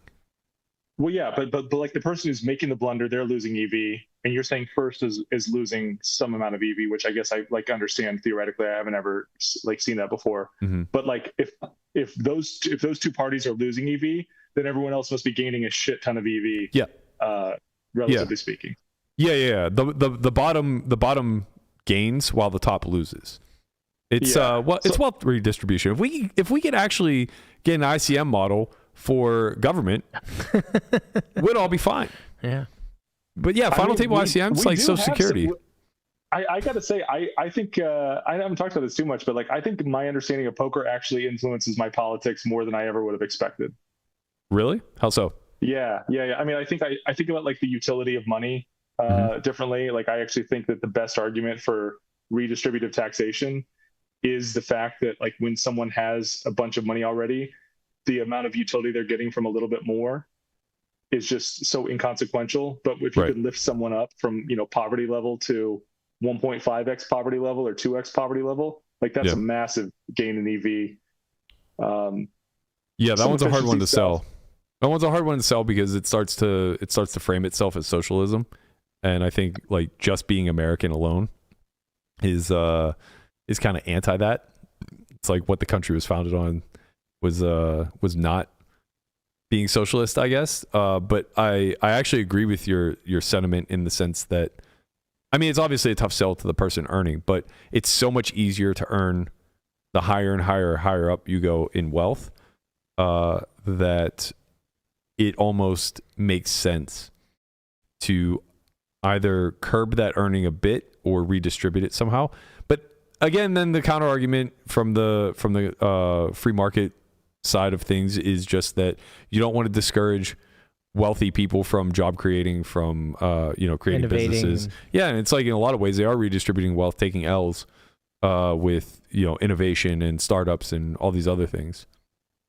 I mean, my response would be twofold. A, I think that generally speaking, like higher incomes, especially at the extremely high end, incomes are so luck based that we should probably just be taxing this at a higher rate because it's like swapping action in tournaments. Mm-hmm. Like you're letting the risk takers take risks, and then when they go well, like the prosperity is shared. And then the other aspect is I would say that people are not starting businesses and creating jobs for altruistic reasons. And I think that sometimes we frame it as such. Like, oh man, I'm so glad that Elon decided that he wanted to have a car company. It was really nice of him to do this thing that made him the richest man in the world. We should really thank him and maybe allow him to keep more of his income because he was so generous in starting a car company. Yeah, I mean it's complex, right? Because he's only paper rich. So there's that aspect of it too. Yeah, I'm not really sure. Obviously, I mean this is way above my pay grade. I'm not really sure what ideas can help blend capitalism a little bit more with redistribution and being a little bit more socialistic. But It's super tricky. I think we do a better job of Europe, and I actually think Europe is kind of a cautionary tale because Europe just doesn't have big companies like we do. And I think that that's evidence that we're doing something right that they're not doing correctly. right. Yeah, I think that's a fair point. And yeah, man, there's just so much. Like, world economics influence things so much as well. Like, what China does should impact us in some regard as well. Particularly whenever we're able to outsource so easily, not just China, but like India as well as a lot of Eastern European nations, where now we lose jobs that way. And there's a high incentive for high worth individuals to kind of move things outside of America just from an economic basis. So it could be under the guise of altruism, where it's like, well, I can redistribute that money elsewhere. I can be philanthropic. Honestly, maybe that's what it is. I actually think, thinking out loud, that this would be an interesting way of going about it, where once you cross a certain net worth, you have the option to pay an inflated tax on any new money that you make, like call it 75% or something like that, or you can donate like 50% of your income to philanthropic endeavors. I guess the problem is then you have a bunch of bad actors posing as charity. Right. Which maybe we kind of already have that.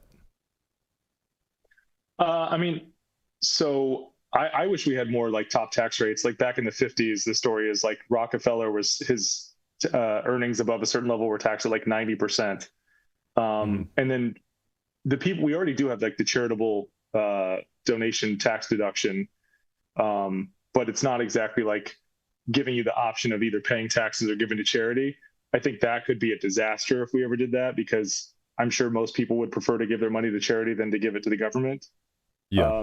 I don't know. I kind of think that we're really close to the optimal right now, which is something that is, you don't hear too many like critically minded or strategically minded people think. They always seem to think there's a bunch of shit that could be fixed. But I generally got to run on like something, you know?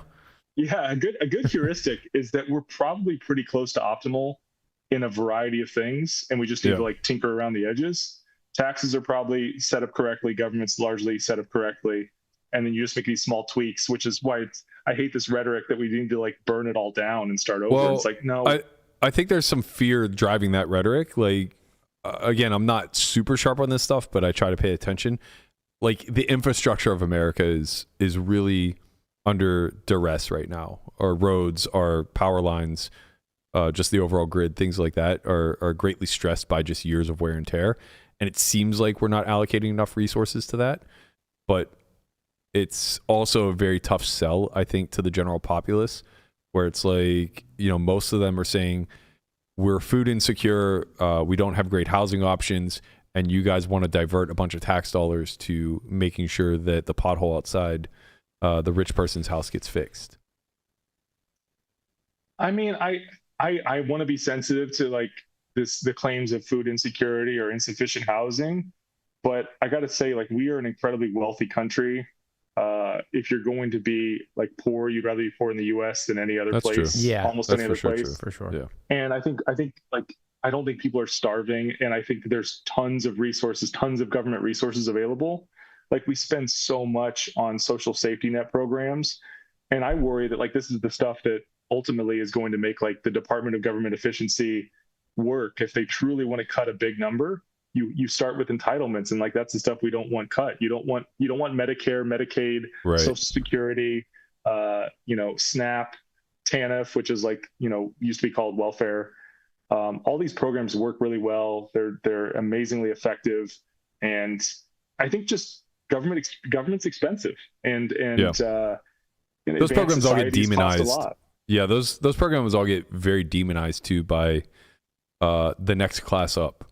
It's largely it's like class warfare to some degree, and I feel like I can speak on this pretty well, just having had my own experience with it. But growing up where we grew up, it wasn't like we grew up in a rich area. We were a steel mill town, but there was still certainly classes, and there was the kids who had lawyers for parents that were making six figures a year. They were kind of the upper class. Then there were the mill workers and the steel workers and stuff like that, and they were the clear middle. And then there were people like my family that were like very impoverished, living in government housing, taking on welfare, stuff like that. And the way I think this narrative has maybe changed a bit, but like during the day talk shows, like the Ricky Lakes and the Jerry Springers and everything else, there was this like category of people that were just being exploited for these shows largely, that were just like, you know, very poor people who were looking for a way out in some regard, and they were just airing their drama on TV for a check. And I think it created this narrative that, and I say that it was largely the class above, but I think it was like the wealthiest people kind of feeding this sort of rhetoric to the working class, was that your hard-earned dollars are going to support these train wrecks of human beings. Like, this is what the welfare class looks like. They have, you know, paternity tests every fucking day on Maury Povich, and they have these trailer park fights on Jerry Springer every single day. And it's like, that's where your tax dollar is going, is to make sure that Honey Boo Boo is fed and, you know, all this other bullshit. And I think that it's just like a really dangerous way of, or a very divisive, I should say, way of like pitting two struggling classes against one another. Because the working class in America is obviously doing well by comparison to the rest of the world, but they're not doing well compared to the wealth that's available in our particular country, I don't think. Yeah, I would. I think that I totally appreciate. I think the framing of like the welfare class, the indigent, has been terrible. I think it's gotten a little bit better in recent years. I know it was exploited a lot. I think in like the 80s and 90s, certainly on television. I think to extend this poker metaphor a little bit more, I think you have like a group of people that have just run bad in every possible way, genetically, environmentally, you know, parents, timing, etc. And if you didn't know where, like, which class you were going to be born into before you were born, you would want to set up a society where you would be protected if you ran bad pre-birth and post-birth. Right. And I think that's the thing that if you can clear that hurdle, you basically have a lot of progressive or sympathetic people, whatever term you want to use, because I think there's this belief now that the people who have been like unfortunate deserve that. They have, they're responsible for it, and they should just climb their way out of it. When, you know, the people who were saying that were like born on third base. Yeah. Right. Yeah. You're speaking to a lot of what I think has been so dangerous in this country, and obviously like what props up a lot of political narratives too. I think that is actually a great segue, because it maybe we have the idea here for a board game, but and maybe it's actually just the board game of life now that I think about it. But that is kind of interesting if you were able to set up like 3 profiles and create a board game out of it, or like kind of like the Oregon Trail, where you have the choice between being the banker, the farmer, and there was something in between, the carpenter. Yeah, you were either a banker with a ton of money and, you know, you were soft, a carpenter where you were like in the middle of everything, or you were a farmer where you had very little money, but, you know, you had like oxen and shit like that. I think that's like an interesting thought experiment, and where I'm going with this is this idea of theory crafting. It's a term that I've coined from Landon. I don't know if he stole it from someone else or not. If so, you know, apologies, but I'm going to try to make this a thing. I like that idea because like what it represents to me is this notion that by playing a game that requires a sound understanding of game theory in order to play well, we've created this model of kind of like using general game theory to problem solve. And that's this notion of like theory crafting. Like someone presents you a problem and you're like, well, let me craft a response here, and I'm going to defer to game theory principles in order to do so. So I'm kind of interested how you feel that has carried over into your everyday life now that you're a lot more removed out of poker. Yeah, I was trying to brainstorm some. I think that poker players don't take the mindset that they've developed in poker, or they're in the process of developing in poker, and take it into other areas. I remember one of the first realizations I had after having played for a few years is poker players more than others invest in like teaching or coaching or training more than any other group I've ever seen. And I think it's because in poker, we've normalized the idea of paying someone to make us better, and we realize the returns to that.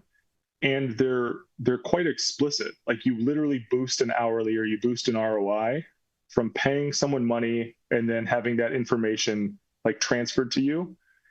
But I don't know why we can't apply the same logic to hiring a trainer, or paying someone to teach us how to cook. Or I think Jungle famously many years ago, and this may not be true, but this is a story I heard from multiple people, realized he was socially awkward and like paid someone to help him like be he took have improv higher classes. EQ.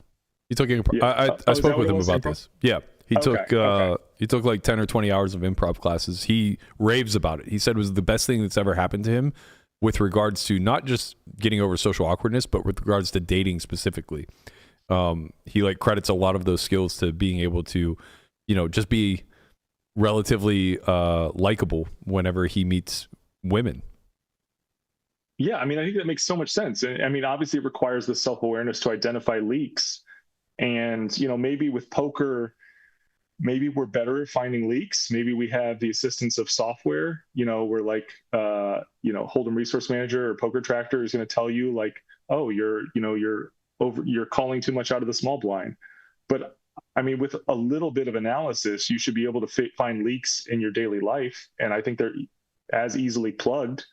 They might be more easily plugged. Poker, it's really hard because you're like asymptotically approaching, perfection. I mean, no one's ever getting there, but like at a certain point you run out of easy leaks to fix. But I think in life, there's just so many massive ones that are easy to plug. In my experience, I think that what you're kind of referring to is the tunnel vision effect that a lot of grinders in this industry, specifically young ones that still have the whole world before them, kind of fall into. Landon's gone through many cycles of this. And honestly, like, I would kind of make a case that he's still in one now. He just cannot divert his attention off of what the most important thing is in this very moment. And I'm not saying that as a criticism. It's just an observation. Berkey, we all have lots to learn. Let's not pick on Landon specifically. I'm not picking on him. I'm saying it's as just a general observation. And it's not, I don't even think it's a detriment. If anything, I think it's an asset at his age because it allows him to overinvest in things that he has a talent for. And that's not necessarily a bad thing when you're in your 20s, but it can certainly become a big hindrance when you're in your 30s or 40s when you have other people to speak for and care about, right? So, like I saw him do this with the gym where when he decided it was time to get into good shape, he went hard. That's all he did. Yeah, he went real hard. He counted every calorie. He scrutinized every workout.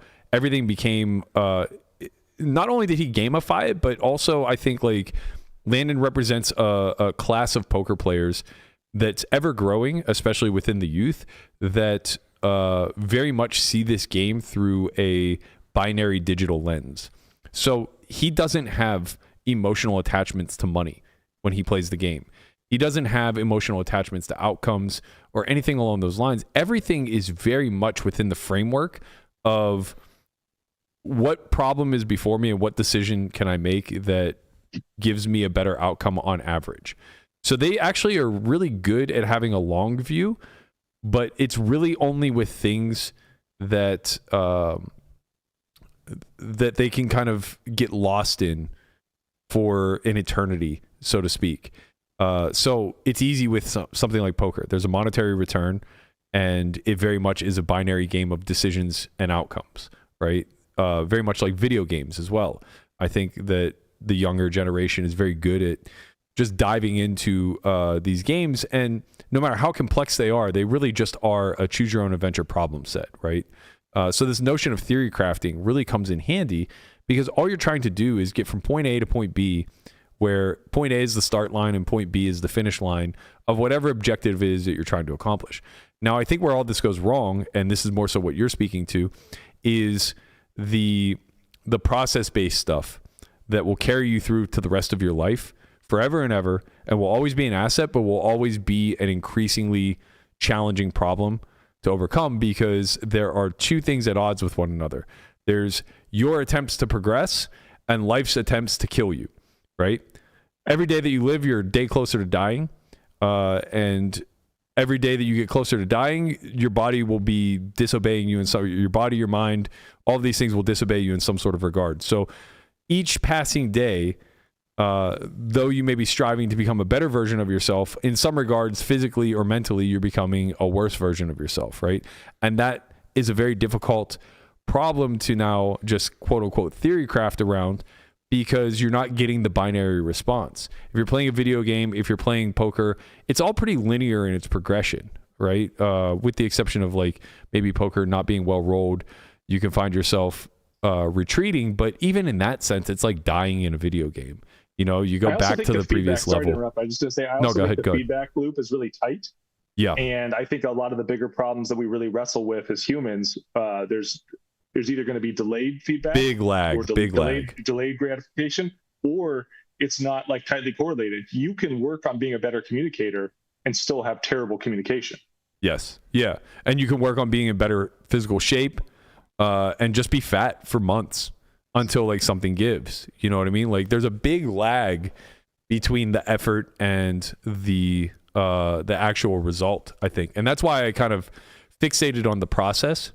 Like the big hurdle that I overcame was, I don't know that I was ever super goal oriented in my life, but again, coming from not much, there were like low hanging fruit goals that you wanted to attain throughout the course of your adulthood. Security being like one of them.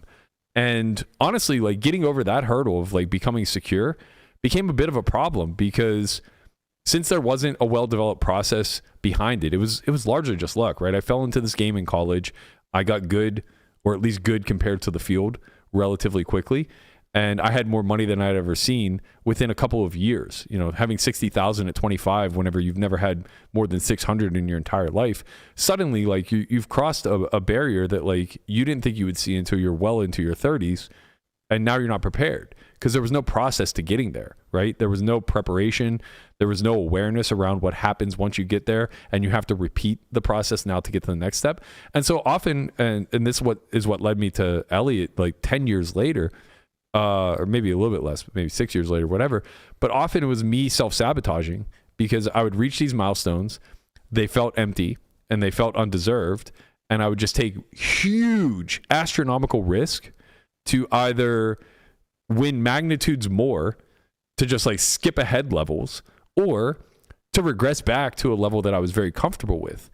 And it was only once I identified this in myself and began to develop processes around these goals, rather than just being fixated on the goal itself, that I was actually able to kind of expand out and then do the thing that I'm kind of saying is difficult for people Landon's age to do, which is forecast the future a bit and diverge your attention off of one sole focus and task, and be able to give, you know, not equal parts of energy to different outcomes or different processes and goals, but to give them an order of magnitude that they deserve, right? If poker is the number one driving force in your life right now, because you need to be the best that you need to be, and you need to earn a certain amount in the next year, 2 years, 5 years, whatever, okay, fine. Then playing and studying are going to be your primary focuses, but there's a lot of ancillary things that also fill out your life that benefit these: relationships, working out, eating well. All of these things then became a part of said process. And now maybe I'm not giving 100% effort to eating well, or to going to the gym, or even to my relationship, but I'm not giving it zero the way that you would be if you're solely focused, you know?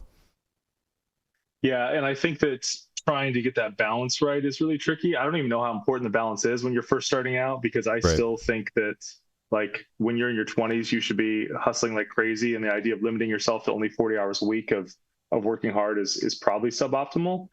But I think that in terms of, and I might be stretching the word theory crafting here, but I'm trying to dovetail, with this discussion. I wonder if you are going to be obsessed with a given, perfecting your craft, that the remaining time you do have, you should be incredibly strategic with, and think, okay, I have 1 free hour a day. How the hell can I maximize that free hour? Yeah. Yeah, and that's tough, because when I was young, the maximization there was napping. Honestly, right now it still might be napping. Yeah, full circle, it's napping again. I gotta tell you, like that 45-minute power nap it does wonders. Does wonders for you. You know, everything. The sun gets a little brighter, sky gets a little bluer, everything tastes a little bit better. You know, the bone broth is a little more chickeny that day. You know what I'm saying? You don't have beef, bro? More protein in the chicken one, actually. Interesting. Shockingly, I switched. I used to be beef. I mean, got to go where the protein is. Little protein alpha out there for the audience. 19 grams of protein per 16 ounces of bone broth. It's pretty good. Better than protein Just eat a shake. steak. Just eat a steak. No, come on, man. That's a lot of calories. You get 80 grams of protein in a steak, but you just had 800 calories. Not if you eat a lean steak. Yeah, it's still gonna be. I got to say, on this topic of like how to optimize your time. Yeah. I think if you are pressed for time and you're trying to figure out how to optimize your life, one meal a day, man. Agreed. 1 meal a day. I do agree with that. Oh, it's not for everybody, but yeah, I have to disagree with that with somebody who just recently started doing intermittent fasting. Yeah. I spend my whole morning just thinking about food, and it's honestly hard for me to concentrate on things because I'm just thinking about my next meal. Yeah, but you're sick. Then why don't you move your window to like? Well, regardless, there's going to be because then at night, there's going to be a point where I'm just like super hungry. Yeah. What's your eating window? Noon to 8 p.m. That's a big window. No, 8 hours is 8 hours. So you eat normally. That's like 8 noon to 8. Yeah, that's my window. 16 hours of no damn food, bro. That's my window when I'm not trying. I think I just broke Barber. Listen, I looked up this intermittent fasting thing, and this is how you start off, man. You get an 8-hour window. Yeah, that's how you start. But like, let's not make it sound like you're starving here every day. Buddy, I am starving. It's like I only get to eat from noon to 8. What the hell am I gonna do? I can put in 5 meals. You sleep for 8 of those hours, or 6 to 8 of those hours that you're not eating, right? My mornings are tough, boys. I don't know what else to tell you. All right, he's on the grind. I get it. I want to circle back a little bit to this idea of theory crafting and make it more relevant to poker. You and I had a discussion yesterday, and I'm curious to kind of just like have a thought experiment here on air, because I did this with with stand-up game, and at least the consensus is that I landed on a pretty good answer based off of like people much sharper than me that have models and the ability to kind of look at these things through a solver's lens. And this new game is starting to make its way around No Limit Games that I presented to you yesterday, called La Cucaracha. What does that mean in Spanish, Guapo? The cockroach. the cockroach. I love it. There's a song called La Cucaracha. Yeah, It's the cockroach. Yeah. Wow, incredible. You guys, you have a good sense of humor over there, huh? Yeah, we try. So to set this up, like the framework for stand-up game when it was initially presented was a pretty simple one. If you're last to stand, you owe a big bounty. So it was very clear that it was like a negative EV game, a zero EV game, but very negative to the loser as opposed to positives to the winner. It's a very small win for each individual. And the way that I started to think about it, or the way I framed it in my mind, was what's the penalty to folding? And what I ultimately arrived at is that so I think a lot of people miscalibrated how to play stand-up. They initially thought, well, the penalty is in every pot. So if it's 3 big blinds per person, you're playing 6-handed, that's 18 big blinds.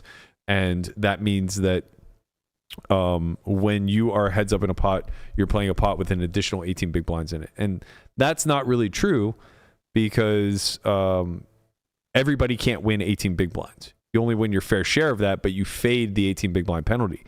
The way I reframed it was that when you start playing stand-up game, if there are 6 people standing, then you're all on the hook for the penalty. So currently it's minus 3 big blinds per person if you're currently standing.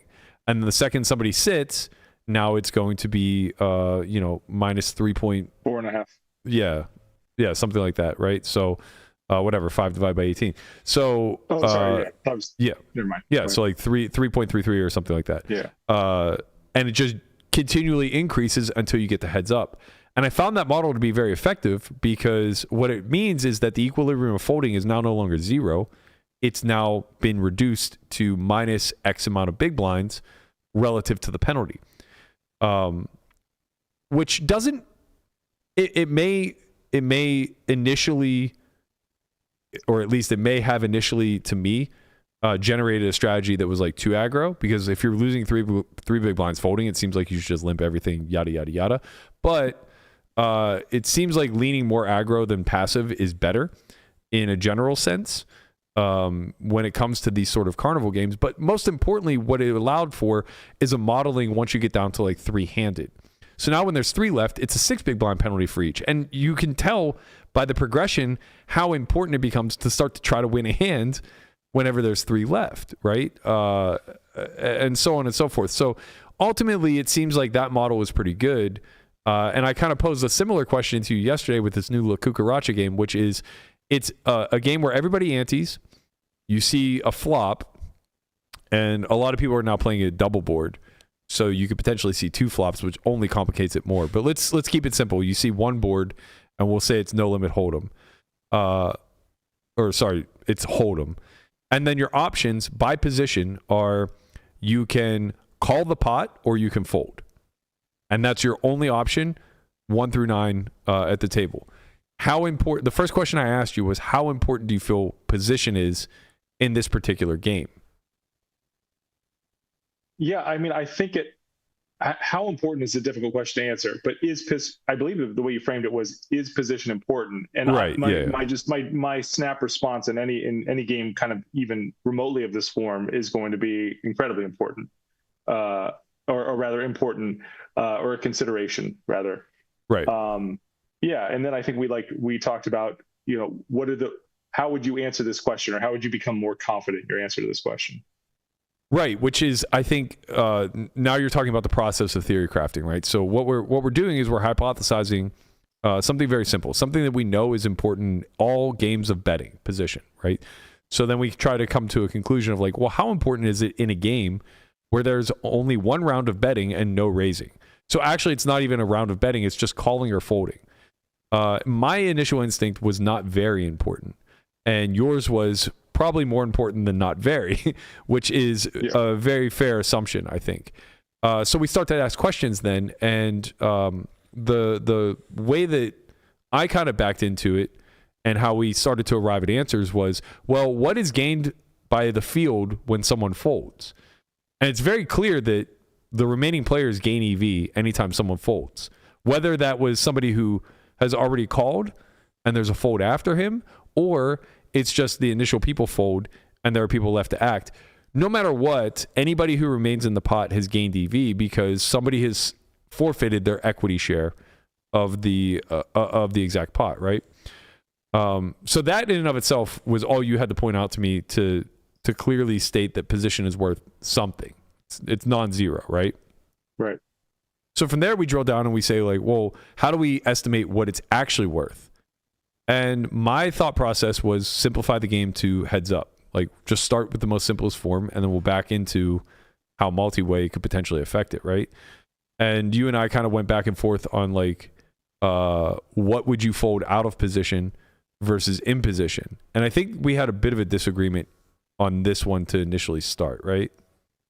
Yeah, I mean, I'm not even sure what we arrived at, but I think now we're getting into like the interesting stuff where you can actually you could solve this game theoretically. I think if you could figure out, okay, like what there's some class of hands that are so bad that they have so little equity that it's going to be better to fold, because if you stick money in with 3 high, like you may have what's an even reasonable number here, 5% equity, 10% equity. Yeah.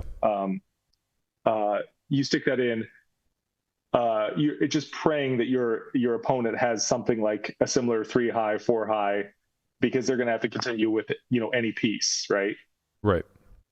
Yeah. So the way I framed it was simplifying it to the ace king queen game. So the basic game theory toy game that we're all familiar with, where aces represent nutted hands, kings represent 0 EV hands or middle of range, if you will, and queens represent bluffs. And what I was posturing, since we're getting 1-to-1 on our all-in, is I assumed that anything with equity pretty much has to be all-in. So all of our ace hand class would be all-in, all of our king hand class would be all-in, and then some portion of our queen hand class would be all in, because what we know is that in position will always continue with an ace and a king, but can't ever continue with a queen. They just have to, or you would assume anyway, getting 2-1, they have to fold anything that's less than 33% equity. That's just, how the game plays. That's just what it boils down to, right? So I think like just doing some dirty math on air, I think like if you jam all of your ace hand class, all of your king hand class, and then like a third of your queen hand class, you reach an equilibrium. Don't fact check me on that because I'm not positive, but I think that's what it breaks down to, which means that you're jamming like roughly 84% of range. So about 84% of the time. Could be totally off on that, but that's my estimate. And then I think in return, what ends up happening is you get called 2/3 of the time by the imposition range. Yeah, I mean, I think that like this toy example of the Ace King Queen game, which I don't know how often you talk about it, but for people who reach like a certain level in their poker development, I say to read Andrew Brokos's explanation of that, and the best. I think it's fantastic. It's absolutely fantastic. Probably the second best poker reading I've ever done, right after Tommy Angelo's Elements of Poker. Yeah. So for those of you who don't know, oh, sorry, I was just gonna say Brokos's book is what is it? Playing Optimal Poker. I know it's POP. Yeah. Okay. Yeah, so POP 1 and 2. Yeah.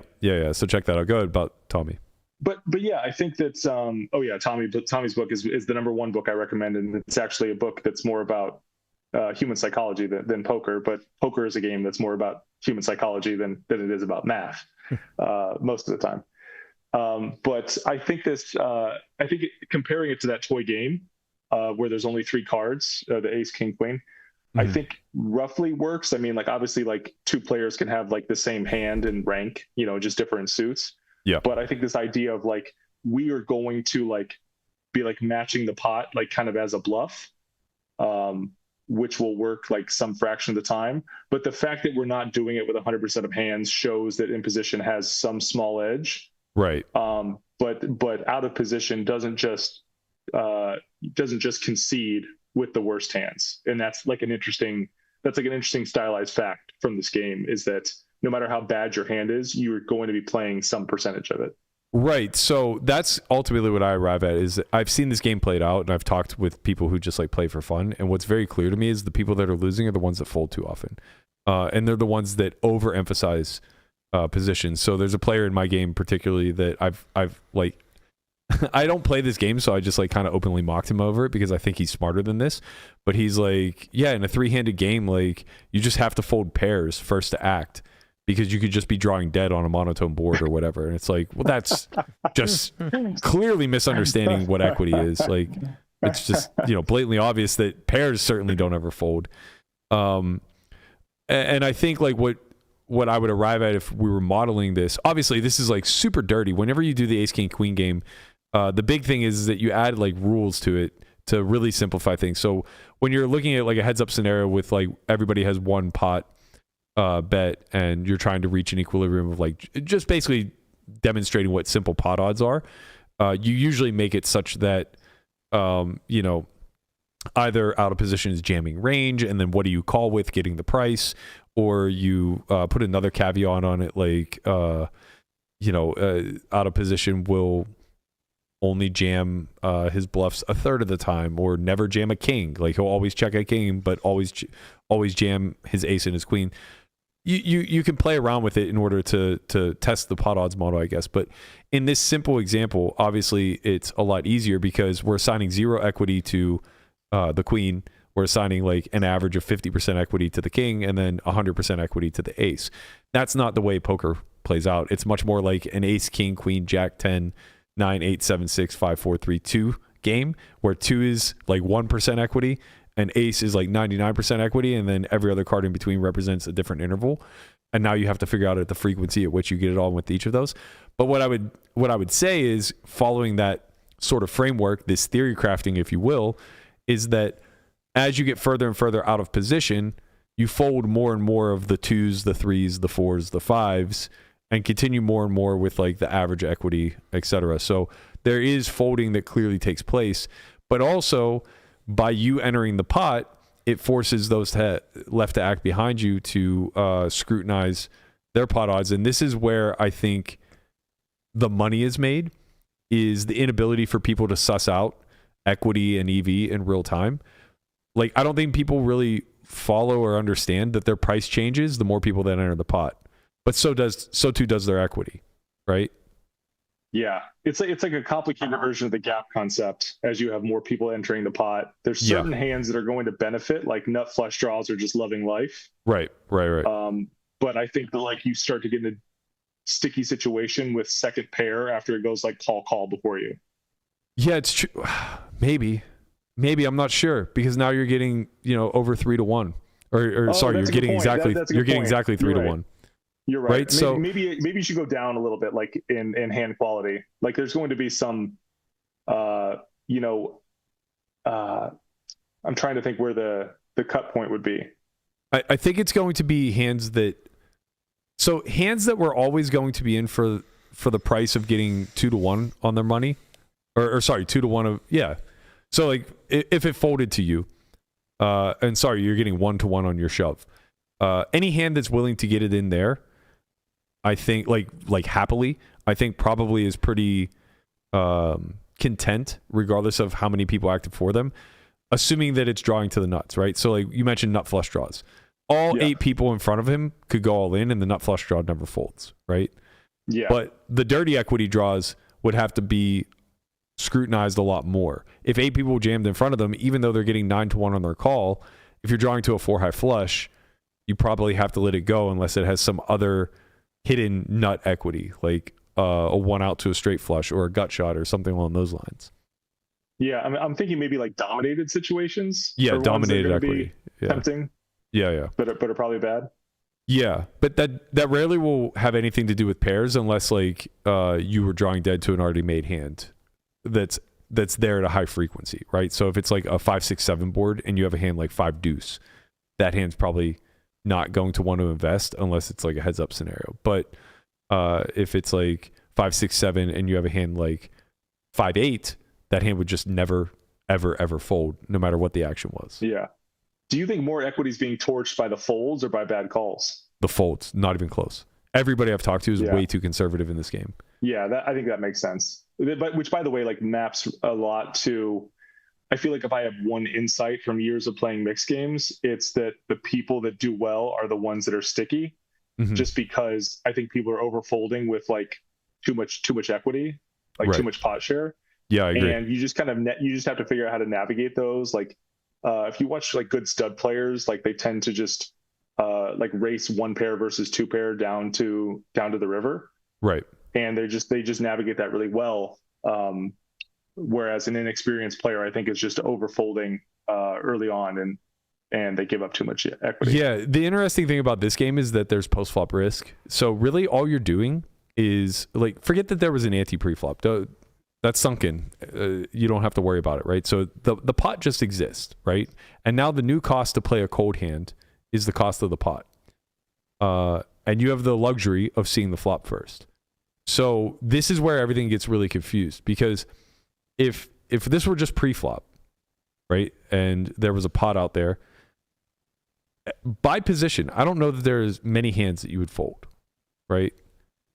Maybe like the bottom 5% of hands, knowing that it's just a cold hand moving forward, but also knowing that anytime somebody folds, you get an overlay on the cold hand to some degree. I don't know that like you're just mucking 3 deuce pre. Maybe, I guess. Maybe that's like one of them. Maybe 7 deuce, 9 deuce. Like a lot of these hands that are like bottom 5%. But you're probably, even first to act, you're probably 80-ish% to continue, knowing that there's no future rounds of betting. Because you really only need. You could model this, right? Is it Flopzilla? Is that the software like tells you like how like the hand strength that you're going to flop, but like in a given, like with a given board texture? Yeah, I think the way to model this, you're right, would be to take your specific hand and then run it against like 8 random hands. So 8 ranges of 100%, and see what the equity is, and then just try to equate that then to how much equity you need in order to call the pot. Because it's weird. It's a different proposition for everybody, right? when you run the equation that way, it assumes that everybody had gone all in front of you and you're last to act. But when you're first to act, you don't know. Like, I guess you could model it in such a way where only certain hands continue and you have fold equity against other portions of range. There's a way to do it for sure. And again, this comes back to theory crafting, right? Like, you would just test a lot of different ways with this particular software and maybe even go so far as to write a script or look at this in other more complicated versions of models that we've created for this type of stuff. It occurs to me that if you like run your, like, so if it's a 9-handed game, if you run your hand versus like 8 random hands, I wonder how often you have like sub 10% equity versus one of the hands. Right. Like someone just has gin so often that you're getting absolutely crushed. Well, pre-flop is going to be different than post, but yeah, you're right.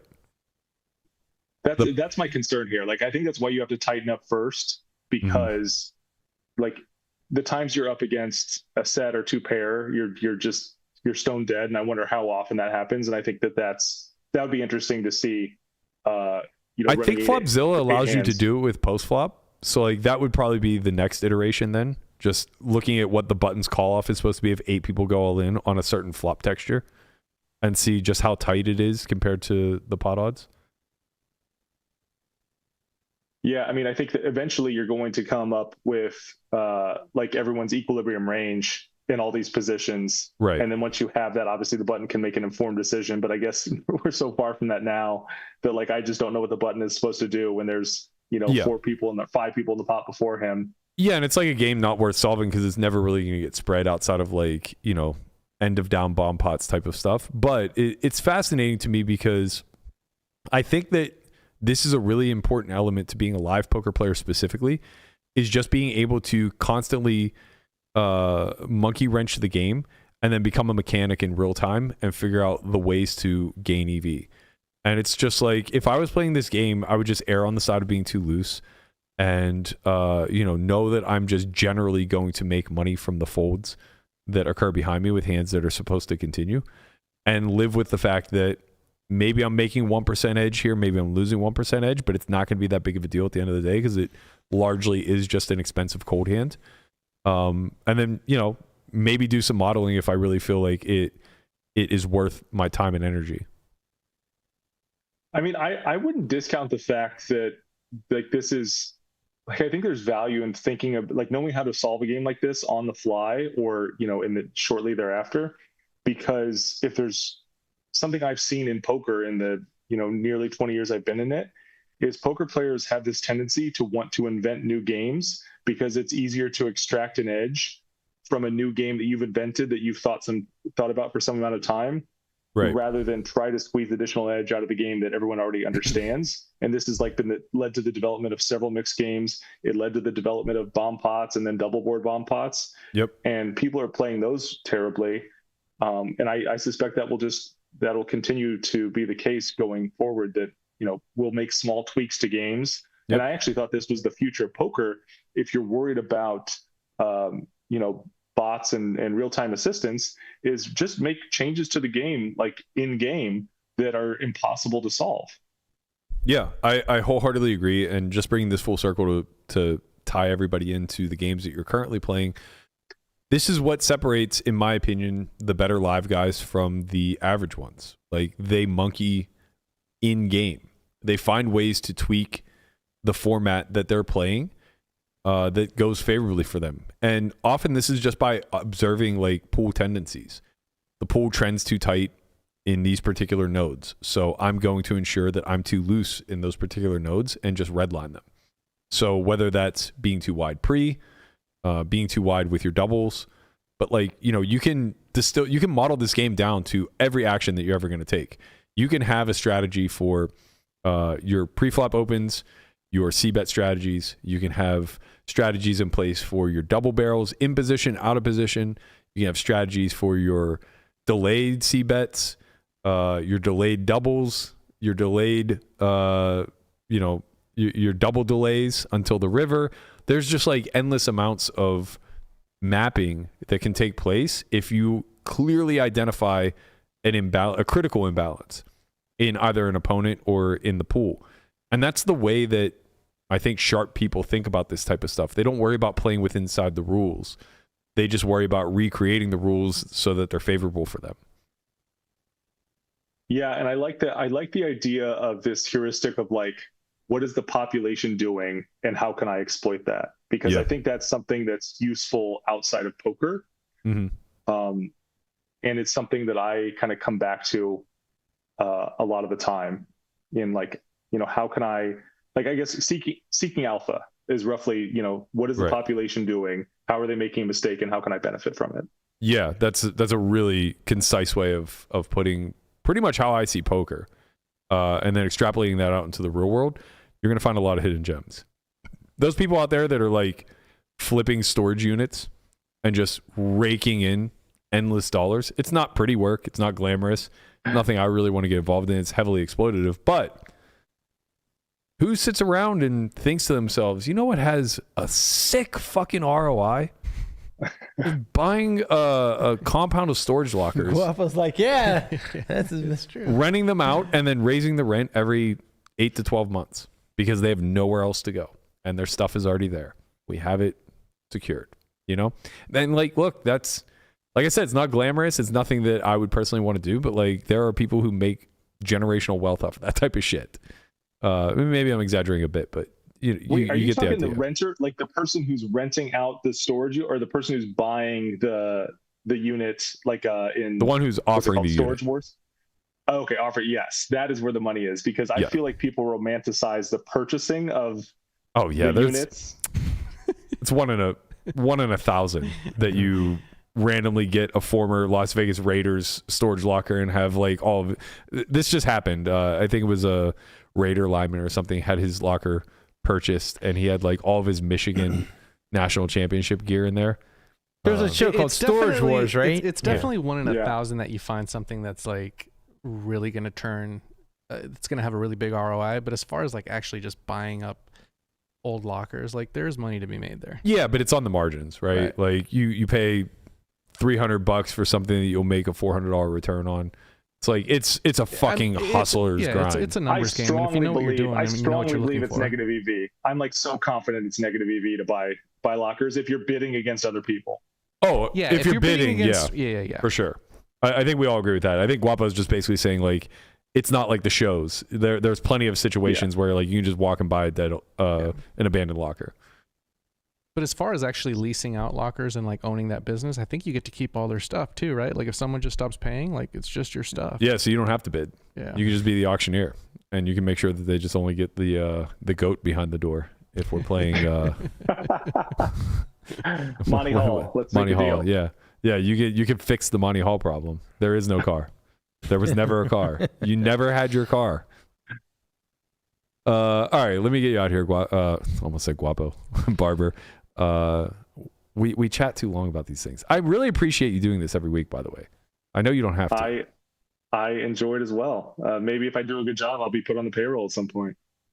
Buddy, if we get to the point of there being a payroll, I promise you, you're fucking on, man. Yeah, let me know about that one too. The second we have some money coming in, you guys are all going to get rich. I don't need any of it. I just want to make sure this thing gets bigger. But yeah, really appreciate this. This has been a fun conversation. I hope everybody at home enjoyed it. Thank you, Mr. Barber. As always, appreciate an hour of your time. Tell the Yinzers back home it's going to be okay. Yeah. It's going to be okay. We'll get over it. It's a tough day there. Tough day in Yinzer land. All right, we'll see you later, Barber. That's going to do it for us. F1 is in town, and you know what that means. It's time to gamble, baby. There's a lot of poker action. I thought you were going to say it's time to stay far away from the strip. No, I'm on my way there now. Yeah, good luck. Lot of action. Lot of action. I might go to South Point The race tonight. is this weekend? The race is tomorrow. Okay. The qualifiers are tonight. Wow, it's already Friday. Sorry. Yeah. Man, that was a long show, huh? Sorry about that, Guap. Sure, That's you're all right. starving. I'm just, thinking about food. I'm going to KBB. Hey, listen, I'm feeling kind of shitty now. Like, I thought an 8-hour window was like the norm. It's a good starter kit. Okay. You're doing okay. It's better than not doing, just eating whatever. Nah. But Yeah. I eat from debatable. sunrise to sundown, or at least I used to. Yeah, so you're a normal person. Yeah. I'd say if you get that window into the like 4 4 hour. God. We're talking. So a 4 hour window, essentially, you're saying you're just One or two eating meals. 1 or 2 meals, right? Yeah. But you're only looking to take in 1,800, 2K calories. Same amount of calories, you're just eating more. Yeah. 900 calories a meal. Right, Very yeah. easily done. Very You easily don't have done. to tell me. That You get it. empanada yesterday was 300 calories. Yeah, you understand. Shout out to Taco Bell with Shout their, out to Taco Bell. Trying to keep caramel Guapo. apple empanadas. Trying to keep Boys, Guapo fat. we're gonna have to wait another show till we have 100K Bitcoin. It's oh man, it's crashing down to $99,081. I can't breathe. All right, I'm going to go make some money so I can get myself some digital currency. We'll see you guys all Monday. Have a great weekend, everybody. See you at noon Pacific Monday. Peace. Peace.